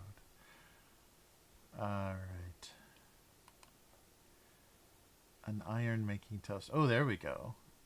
That's a digital one. Oh, yeah, I must have drawn this on stream. I don't remember drawing a Game Boy. That's really funny. But I must have drawn this on stream last year. Crazy. All right. Even in retirement, the Game Boy found it difficult to feel his age. Tetris was the only game I ever played on the Boy. I'm in working order, very collectible. Yeah, the screens, I think, were the things that were defeated. Don't know if they're retired, but I have a feeling the band Skid Row might get together and play We Are the Youth Gone Wild, but their hearts aren't in it. What a comment. And I still have my blue flippin' Game Boy. It's a bit of a hand-me-down from my cousins. I wasn't jealous of the DS's. I thought the two screens were kind of dumb. You said it, Publius. Yeah, two screens were kind of a weird idea. And that fake 3D, that lenticular 3D that they did. Why? Oh, it's Ed Miller. Ed Miller, maybe. Yeah. I haven't seen Ed in a while. There we go. More 2021's greatest hits. The overprotective amount of packing materials left room for not much else. Just different recycling methods. Ed needs a new profile picture. All right. Is that everything? Yep. All right, see if we can get out of this decade. This Halloween was plagued by good intentions and misused dinner candles. Boom. All right. March 18th, 2007. There's a balloon for you. Yeah, there's an artist that I always loved that he did almost exclusively balloon cartoons. So sometimes, yeah, when I've drawn balloons, it's definitely inspired by him. All right. Some days even helium could barely hold him up. A depressed balloon. Oh my god, this looks like exactly what I just drew. Minus the ice cubes. Oh, wow. Okay, well, I'm repeating myself. 2015, June 2nd. He wished they could just go back to worrying about their ice cubes melting instead of being all spilled and stuff. Wow. Yeah, it looks pretty close to what I drew. I did the broken glass this time, though. 2009, look at that Windows desktop. He doubted his New Year's resolutions could change his current desktop settings. Bum bum. Uphill had I hope all good things remain the same. Exactly. Oh wow. My resolution never changed. Well, resolution never changed. Oh, nice. Resolved to break my internet comics addiction. Oops. 1280 by 800. I hope all good things remain the same. That's funny. All right. Yeah, hopefully that made sense. I guess plural kind of ruined the joke. Okay, last one. May 22nd, 2018, the ice cubes needed more than UV protection. Oh, and they've got sunscreen on them. No comments, just some like, yeah, one more. Oh, yeah. Why am I looking for comments? There's so few of these that are actually going to have that. Okay, 2007, he always imagined something more wonderful would happen with the addition of hot water. Not just ramen. Okay, looking for a comment. Comment? There we go. Thank you, Podog. Oh, this is just earlier this year. His awkward pose was due to his envy of windowed boxes. Thanks. Now I have a taste for one of those mini pies. All right. Yeah, I think that resolution on the cartoons makes it easier for you guys to see both the cartoon and the joke. Nice.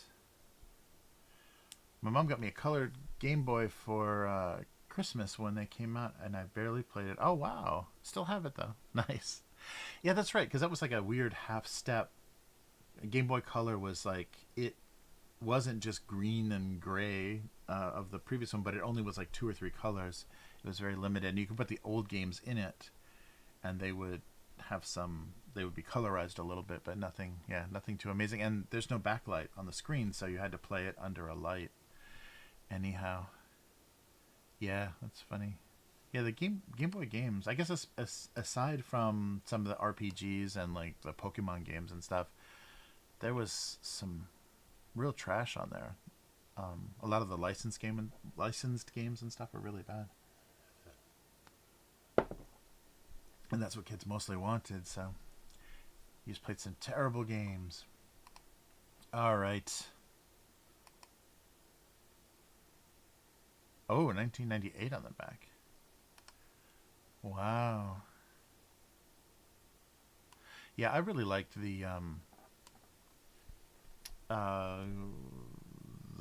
foldable Game Boy Advance. I think I forget how it was different, because there was a Game Boy Advance that was like this, and then there was the clamshell one.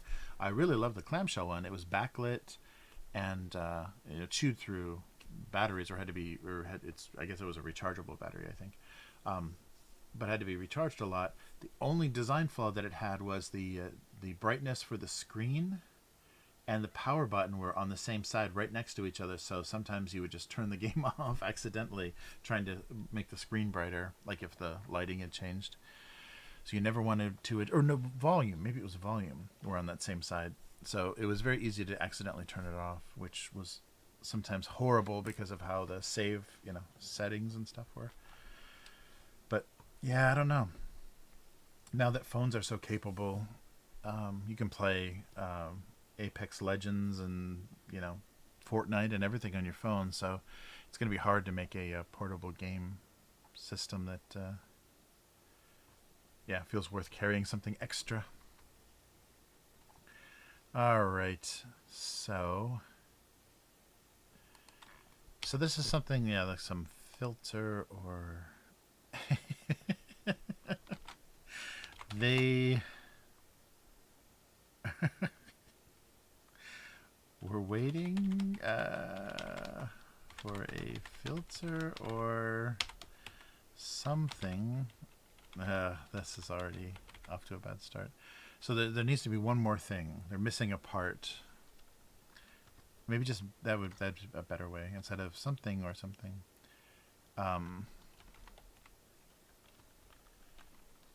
Some missing part.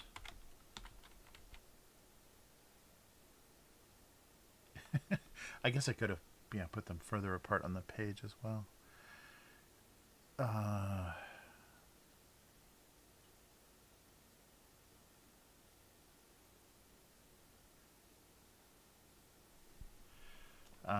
Some missing part was giving.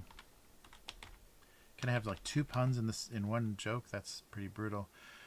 Some missing part was giving them this disconnected feeling. It's very vague and weird, but it does contain almost 2 puns. Now with 50% more puns. Some missing part was giving them. Some missing part was giving them this disconnected feeling. So you can read that as completely mechanical or completely romantic. Oh yeah, that's nice. Yeah, battery pack sold separately. That's right. Or he was tired of recharging. He didn't feel capable of recharging her any longer. Yeah, I like that. Battery pack sold. Yeah, I do have to do a sold separately joke. Yeah, I like how weird. Oh, sorry, weird and vague that is. All right. Wow, I think I've drawn this cartoon many, many times. Yeah, I like that sold separately idea. That's really good. So this joke was just going to be bottomless, either referred to refills or a horrifying injury.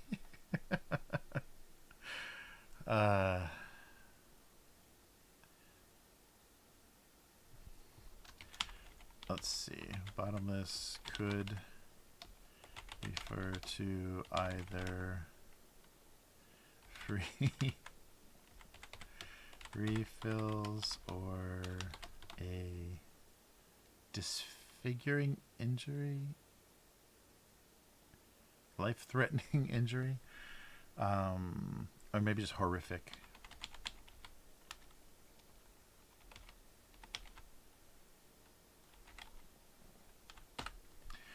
Bottomless could refer to either free refills or a horrific injury. Yeah, horrific I think is good. Maybe. I guess I had the... Oh, what's going on here? I drew the... God damn. Drew the highlights on the... I guess it's fine. I drew the highlights on the signature layer. Great. Bottomless could refer to either free refills or a horrific injury. Yeah, I guess I'm drawing the 2 glasses, one tipped over, one broken, in a puddle. Ooh, we do a whole puddle collection. Well, something like that. I think that works. Yeah, I get really self-conscious after Like after the stream, like the next day, I'll think, did I read through those jokes enough? Did they make sense? I always think there's always going to be misspellings or weird things in the jokes, or it just won't make any sense. Like I omitted a word or something. Yeah, because when I'm doing it on stream, it never feels like I'm finished. I never get this completed feeling. Bottoms could refer to either free refills or a horrific injury. Yeah, so let me know if there's any weird typos or anything when I'm ever reading these jokes to you guys. To either free refills or a horrific injury. That works.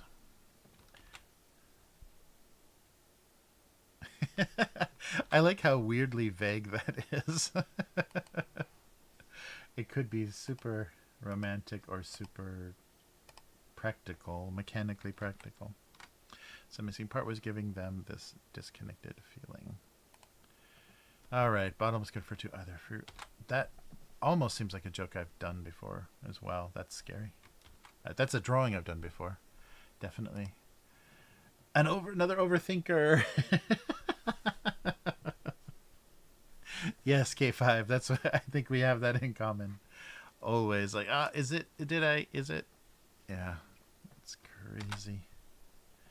Yeah, you just gotta call it done or call it good enough at some point. Yeah, I noticed that like the first little animation that I did in school, I noticed that I literally could have, from that first year, or I guess it was, I didn't do animation until second year, so starting in the second year, I could have literally remade the same film like 3 years in a row, because you always like think of something better, or there's a way you can improve it. So I could have just made the same thing again and again and again. It's a really dangerous dangerous thing to get into, but yeah, it's definitely possible. Because the making of something, the creation of something, gives you some information, gives you some, more ability or more competence or something. So by the time you finish something, if it takes any amount of time to create, which these don't, thankfully, but then you can, if you did it again, then it would be better. Yeah, I noticed that too with like writing papers and essays and stuff. This was like early days of word processors, so the files could suddenly disappear, or you could, like, with no undo, you could select and like replace your entire paper with a space. There was no getting it back. It was just gone. But having to rewrite it after you had to think through it and come up with a wording for anything, having to rewrite it, like a lot of times your second attempt was better, and it actually comes out faster, and because you've digested the thought a lot more. So it was horrific because you had to devote the time to rewriting it, but often it was a better paper. Okay, bottomless can refer to either riffles or horrific, or a horrific. Yeah, like it's plural and singular, where it's very silly. It's either. All right.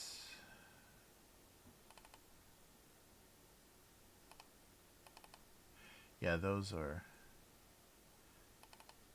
horrific times when you're writing something the night before and you delete the entire thing. The early digital stuff was such trash. That was just like, yeah, insane when that happens. Like, no, this is not happening. Some missing part was giving them this disconnected feeling. All right. The most vague cartoon joke for a cartoon ever written. I may not be funny, but I'm incredibly vague.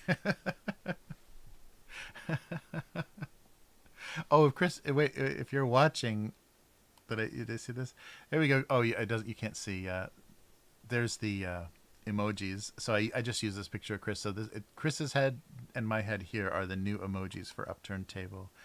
Yes. Those just got posted. So for all those members, you now have our weird heads. We can use that for voting and stuff, right? You now have our weird heads to post in the chat.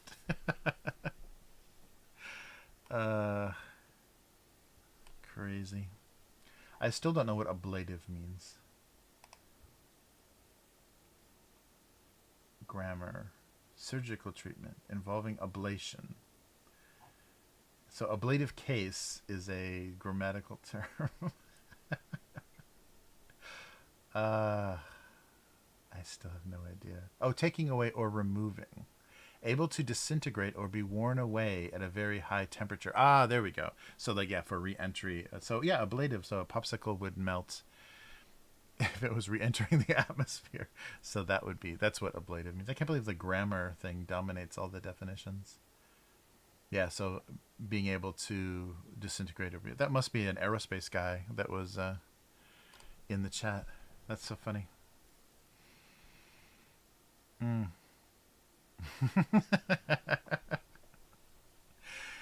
All right. Okay, so let's do the, I guess convenience store. Yeah, so there wasn't anything amazing, so I kind of wimped out, but these might be interesting.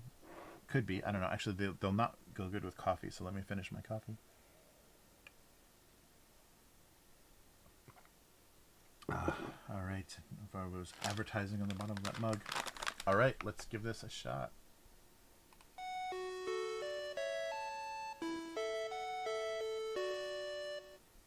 All right, welcome to Family Mart. I don't think it'll key out. That's the only advantage of this package. So here we go with our carbonara, carbonara potato chips. So I love the little illustration of the pasta carbonara on the fork there. So these are going to be creamy, possibly like black pepper, a little bit of bacon flavored potato chips, right? So I thought, what the hell? Let's go. Oh, and there's another little illustration of the entire dish right there. Oh, it's not keying out either. Nice. I didn't even see who these are. Oh, this is Sanshin again. They don't have their logo on the front. Weird. Yeah. So we've had some delicious Sanshin snacks before. So here are carbonara potato chips. So... Oh, Sanshin. Okay, yeah, Sanshin's at the bottom. There's their kanji. All right, so let's give these a shot. They do all kinds of crazy potato chip flavors here, so hope. Oh no, but that's right. Sanshin doesn't do. They lie. When they say potato chips, Sanshin means they're weird fake Pringle-y things. Yeah, these are. I think these things are almost like Funyuns. The ones that they do are almost like Funyuns. What was the other? There was some other snack we got by them that was the same sort of like weird thing. I forgot. It's not potato chips. It's like reconstituted potato stuff.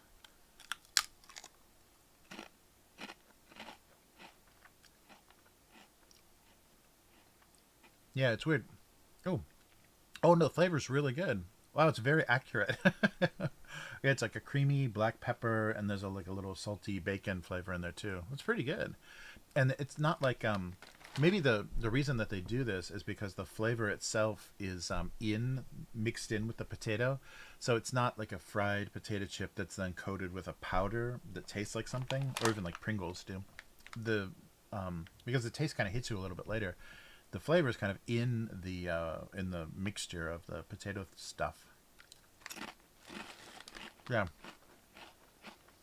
because your fingers don't get covered with carbonara. It's actually the flavor is more in the chip itself. Yeah, these remind me of they're halfway between Pringles and like Funyuns or Cheetos or whatever. They're very strange.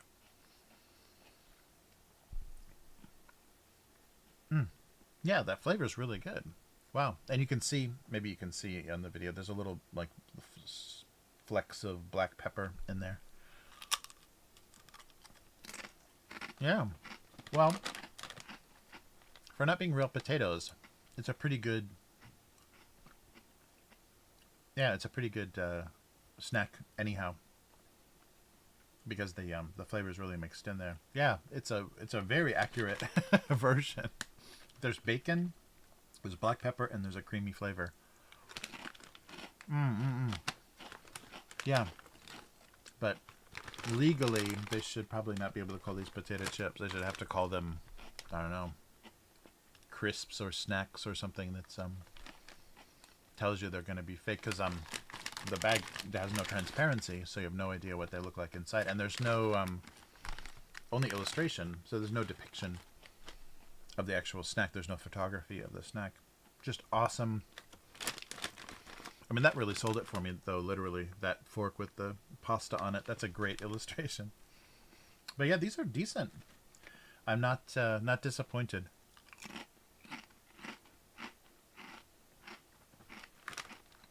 And this version, maybe the reason they do this too is because they're a lot less greasy. They're not really greasy and oily. Yeah, and the flavor is just like in there. Oh, Starburst jelly beans. Oh, that sounds so good. Yeah, not bad at all. None of the flavors are really overpowering. They're perfect. There's like a perfect amount, because black pepper can kind of get on top of you and be the strongest flavor. Wow, surprisingly good. Tastes exactly like carbonara pasta, or the Japanese version of carbonara. So Sunshine, I think you've redeemed yourself. I think the last Sunshine snack was not a huge success. But these are quite good.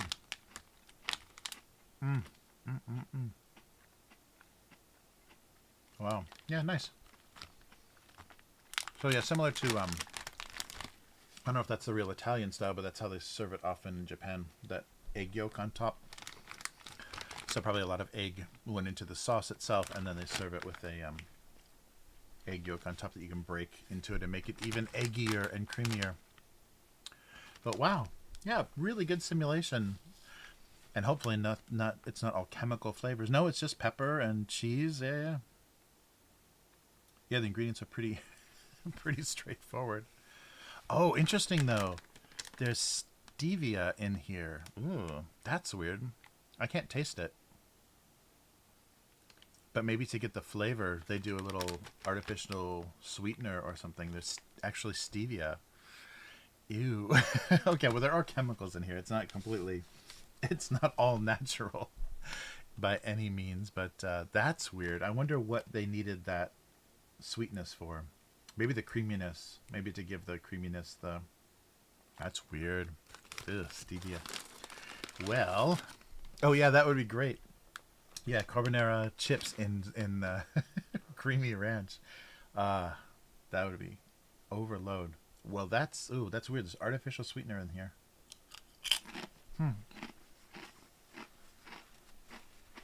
Yeah, the first half of the ingredients are just pepper, potatoes, cheese, but then, yeah, towards the bottom, artificial sweetener. Weird. I can't taste it, though. Usually I'm pretty sensitive to that stuff, but maybe only when it's trying to be actually sweet, when it's not trying to be really sweet.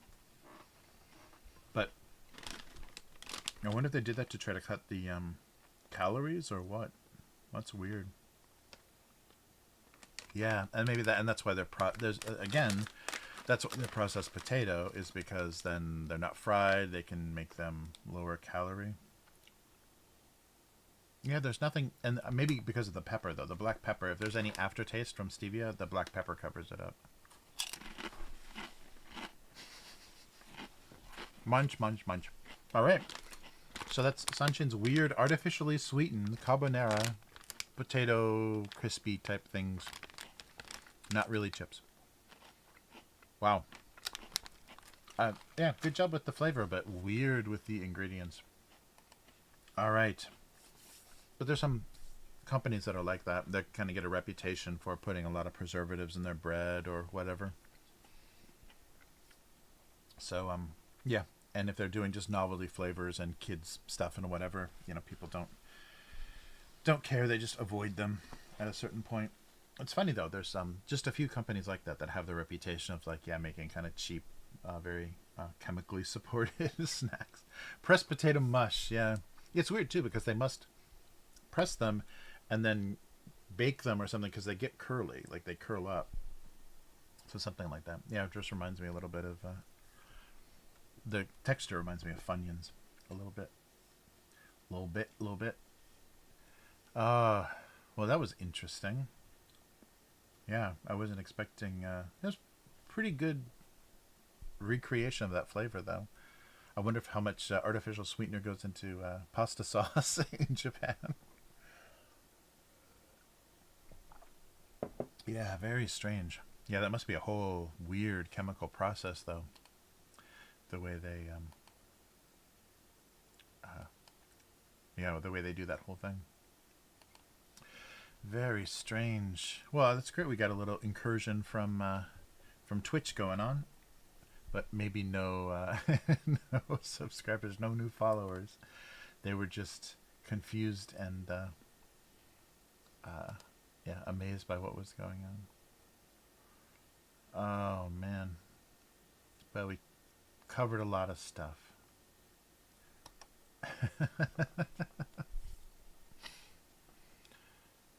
Weird.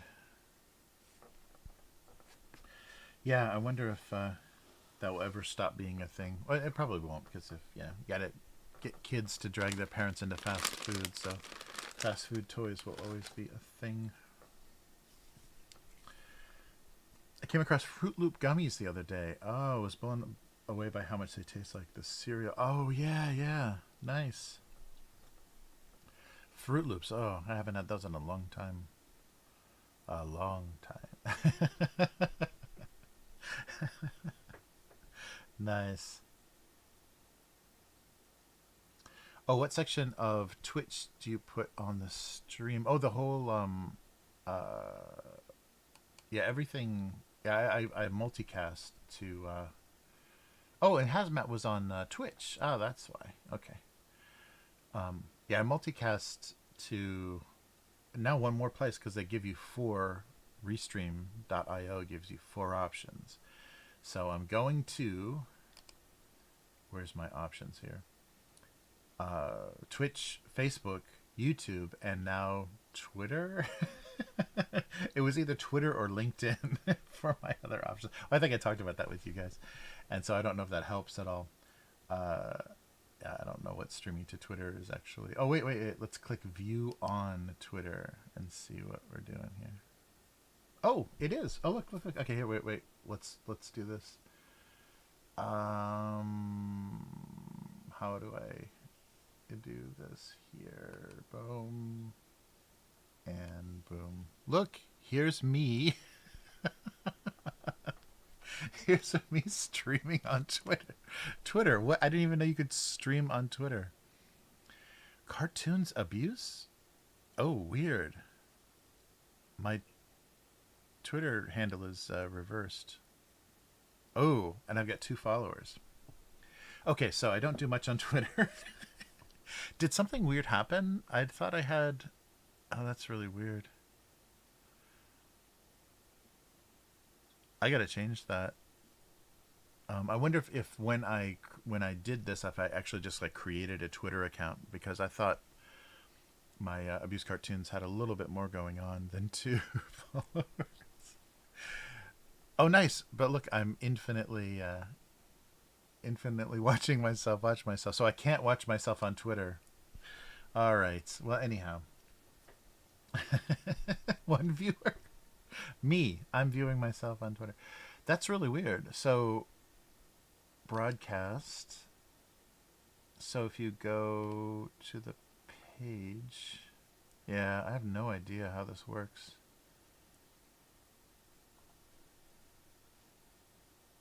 Yeah, very weird. Oh, I'm not even logged into it. Oh, I don't know what's going on. I had no idea what's going on.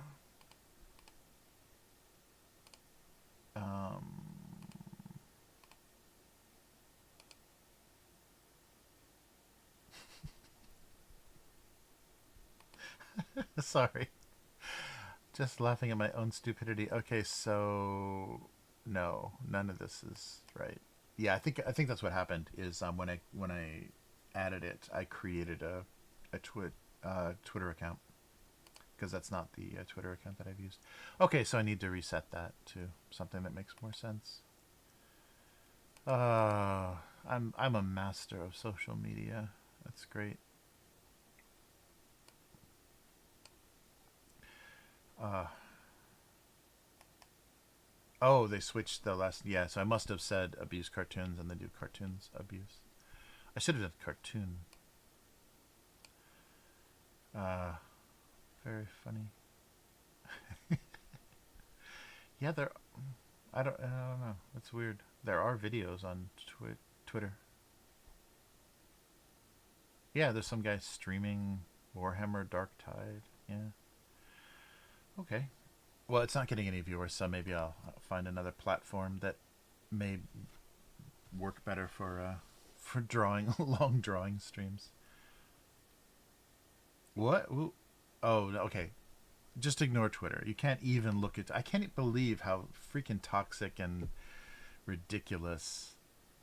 So, we were talking about Andor, right? We were talking about the Cassian Andor thing, and some girl on Twitter says they got called a Nazi for being excited for the Andor thing, the Andor show. Wow, amazing. Twitter is super toxic. Oh, you're looking forward to that show. What are you? What kind of horrible person are you? You like a show? You like a popular culture? Crazy.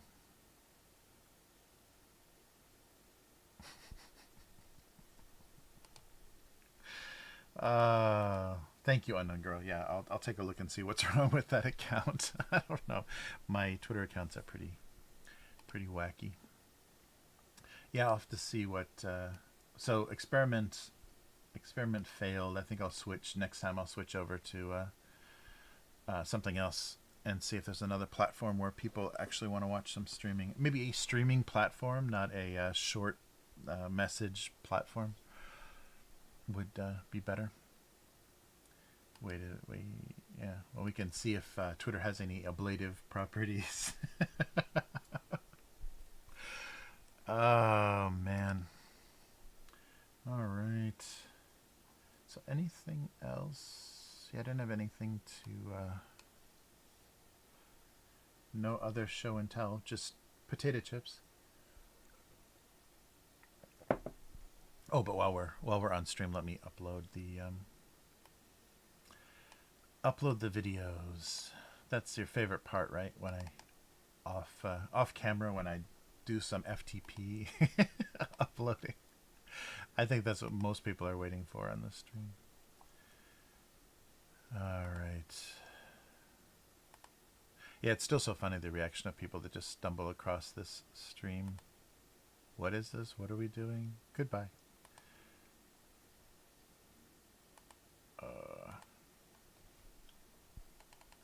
Here we go. Ready for the FTP part?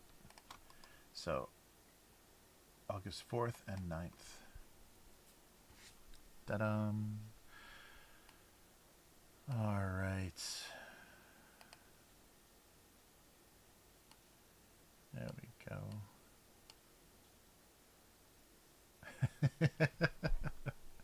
Okay, so here we go. I will share this again with you guys, and we'll see if this will if there's any more. So I can. Oh, actually, I shouldn't do that while it's while I'm streaming. It's probably not a good idea. All right. So yeah, I'll delete Twitter for next time, and we can add an account. I guess I have to make an account. I'll probably have to, because I don't have a D Live or a Nico Nico or whatever. There's all kinds of crazy streaming stuff. Oh, actually, what's in English, so probably wouldn't get noticed on the Japanese platform, but time-wise, like geographically, that would make more sense. All right. Wow. So hopefully this Friday night North American time, Saturday, will be the first Blade Runner session. And it might only take one session, depending on how like the clues fall, the discovery and everything. It may only take one session, depending on how much time we have. I'm going to try to start early so we have as much time as possible. But yeah, it might be fun if they really bust through it. I'll be surprised because you can. There's a couple of things that you're given early in the story that would help you jump right through it. But then I'll have to come up with something original, which I think from. So they made original characters for this, and I think there's enough in their original characters to do another kind of story or case file after that. So we'll see. So I'll report back to you about Blade Runner. But I still got to figure out a good way to roll dice because the dice roller sucks in Astral. So we'll see. All right. Yeah, nothing else.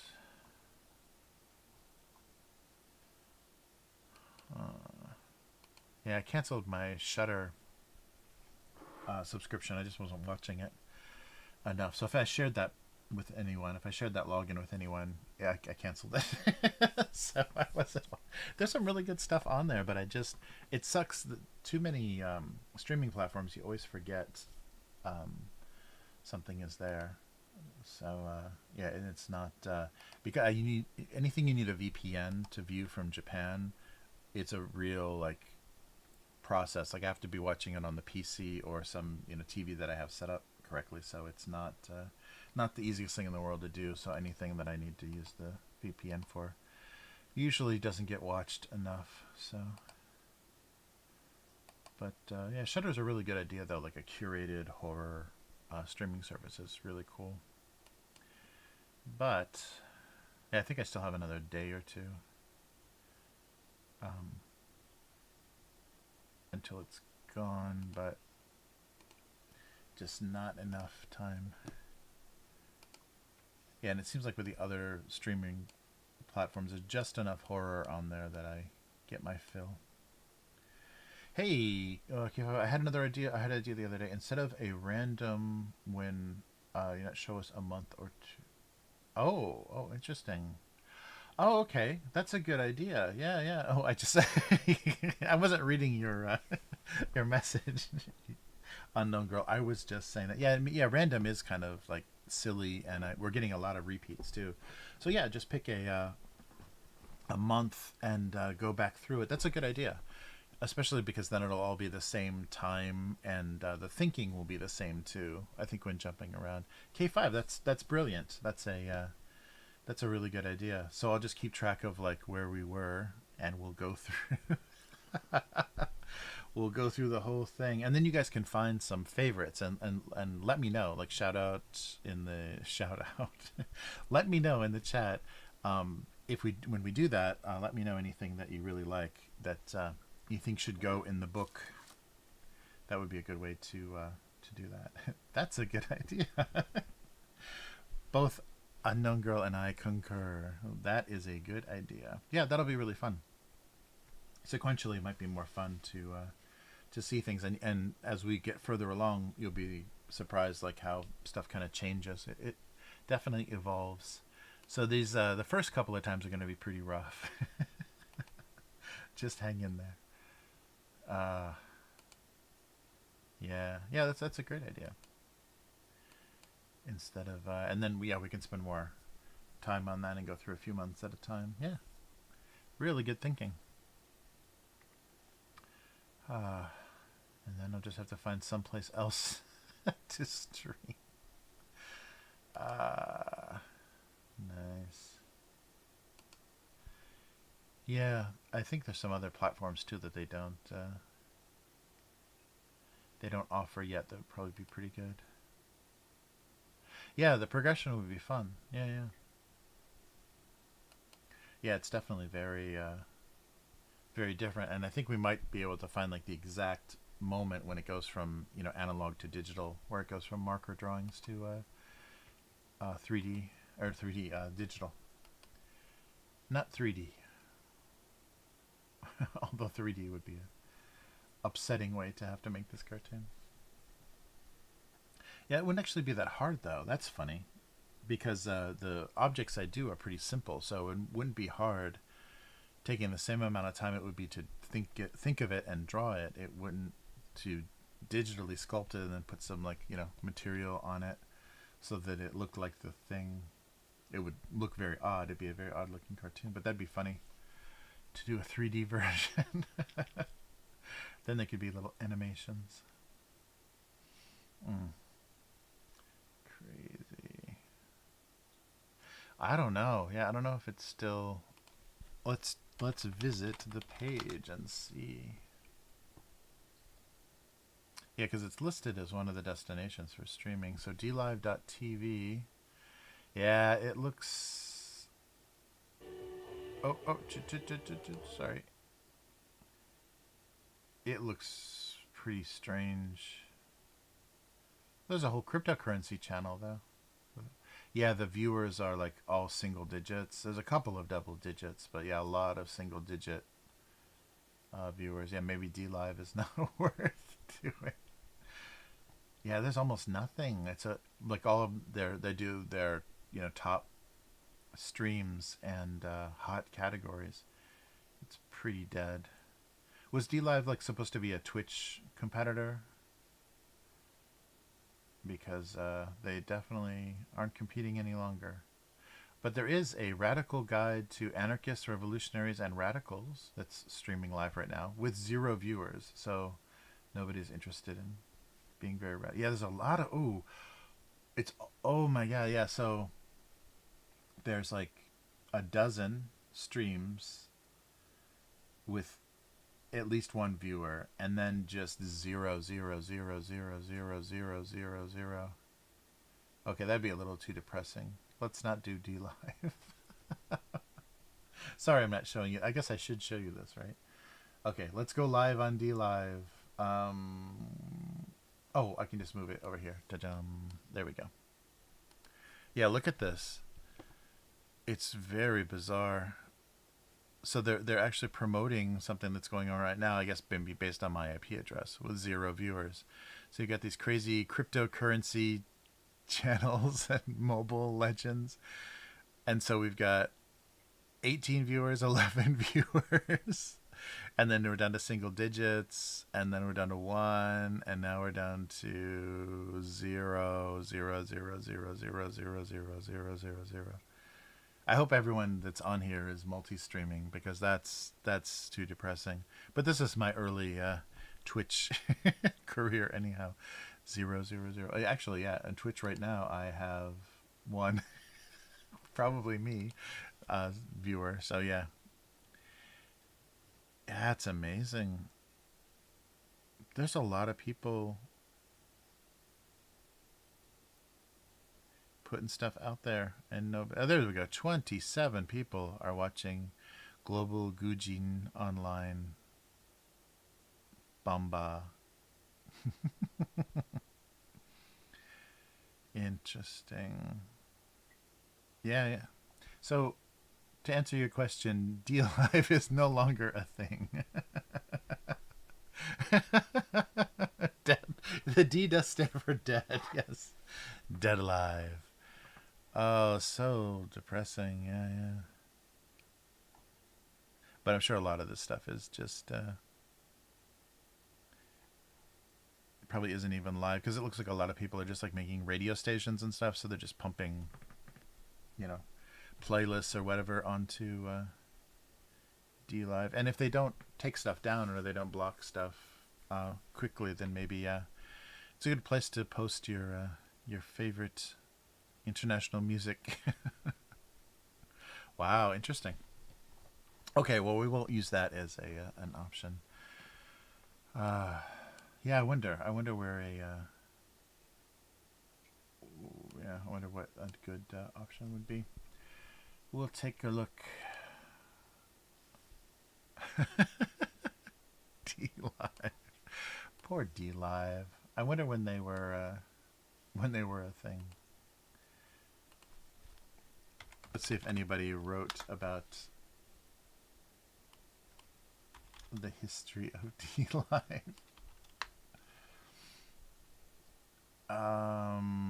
Is there... Oh, yeah, Wikipedia. American Video Streaming Service from 2017. Wow, they died pretty fast. It's only been 5 years.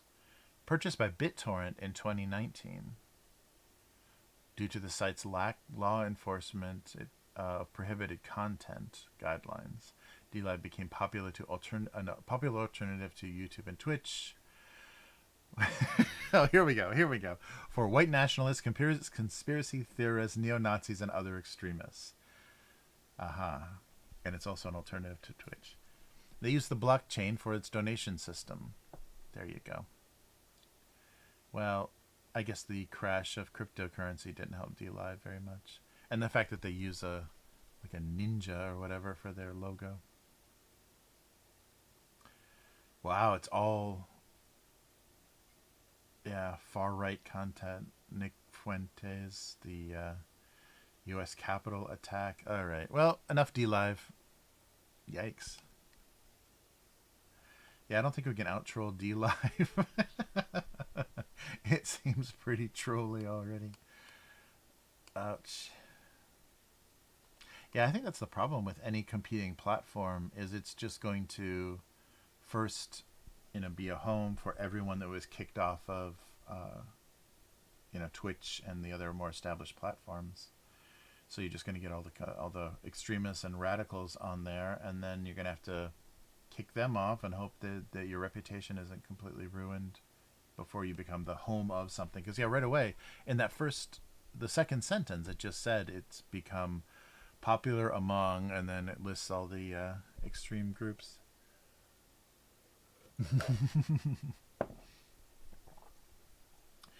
Yeah, we don't want to hang out with white supremacists on DLive. Crazy. Oh, okay, yeah. So back in... Oh, Alex Jones moved to DLive. That's probably where it got its reputation. Yeah, Alex Jones. PewDiePie signed an exclusive streaming deal with them, which lasted until his return into YouTube in May. Was PewDiePie kicked off of YouTube? Maybe. Yeah. And then in 2018 purchased by BitTorrent. Huh. Very weird. Yeah, Wikipedia is so funny.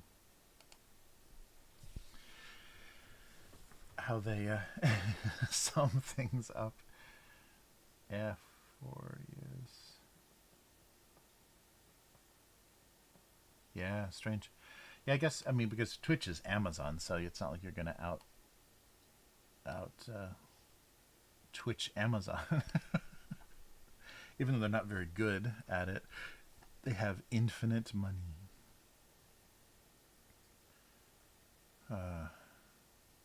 Wow. Interesting. Okay, well, we'll find some other... We'll Wikipedia some other streaming platforms. I guess we're just going straight to LinkedIn. There's no other way. There's no choice.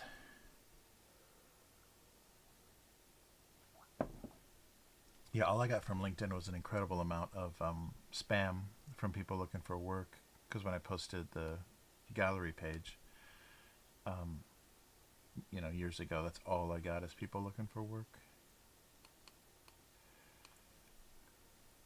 Oh, and it was all like, odd remote international stuff. Nice. Yeah, I don't know why I can't make fun of any of those DLive streams when you look at my Twitch stream. There's nobody there. Crazy. All right, 100 messages.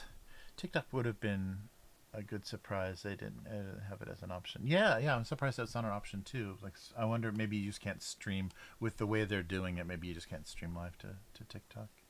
I think we should set up an OnlyFans for abuse cartoons. That would be good. Just put the streams up on OnlyFans and make people like wait for the nudity. Wait, is this gonna get sexual, or are they just drawing something? Yeah, I want to do that for the Upturned table too. Just do just post gaming content or whatever on OnlyFans. Ha. Yeah, I'm surprised. I wonder they're just probably slow to add stuff. It doesn't seem like Restream is on the cutting edge of anything. Oh, you can just toggle them on and off. Yeah, I don't know what the why they offer such weird options. Uh, oh, Chatterbait. There you go. Chatterbait. Yeah, that would be great. People are like, what are they doing? There's like people in a room sitting around a table and they're talking. Chatterbait. Uh, nice. I have no idea what I'm looking at. Oh, they give you the bit rate for your streams. It's pretty consistent. And the audio frequency is very nice as well. 48k hertz. Wonderful. Yeah, I want to do something stupid like that. That would be really fun. Just to have some other presence, and just so we can promote it. Yeah, check out our OnlyFans. Check us out on Chatterbait. Come find us on Chatterbait. All right. Well, I think that'll do it for this week. I should get ready for. My daughter doesn't have school, but she's doing like some summer school, like cram school stuff. So always something, always some schooling to be done in Japan. You're never without, never without a lesson to be studying. But it was really fun. Thanks everybody for hanging out, and thank you for the visitors on Twitch. It's a very rare thing. It was cool to see Hazmat was there, and thanks Brew and Moldy for stopping by and wondering what the hell was going on. That's what the OnlyFans will be like as well. But yeah, and Chris, it was cool to see you, Chris. I'll see you on Friday. I hope your schedule doesn't get in the way. Hopefully, see you on Friday for some weekly live. And yeah, Unknown Girl in K5, thanks so much for hanging out. I always enjoy your input and comments, and you make me laugh and keep me keep me working, keep me at it. Oh, some empty friend. I didn't forget any. I guess I remembered Canon pictures at the last minute. You could have helped me with Canon, but yes. So good, yeah, some empty friend. It's always good to have you around. You always come through when I'm like that guy in the thing with the and boom, some empty friend is there. All right. So everyone take care. Have a good evening, or almost the same time, early evening, afternoon, or morning. I guess it's getting to be early morning. So yes, I remembered it too quickly. I must be eating better. Yes. But yeah, always fun stuff. So yeah, take care. And anybody that's new to the stream or watching this on demand, abusecartoons.com is the website, and Abuse Cartoons on social media, or Cartoons Abuse on Twitch or Twitter. And this live stream is on Twitch and YouTube and some other places, Facebook kind of, every week at this time. And we draw the two cartoons, go through the archives, and which we will do sequentially next week because K5 had an excellent recommendation. And also a Patreon, patreon.com/abusecartoons. And thank you, John, for being my patron and not letting them delete my account. And so I'll see everybody next week. And yeah, take care, and don't get too hot or too cold, depending on which hemisphere you live in. And I'll be back again soon. Take care. Goodbye.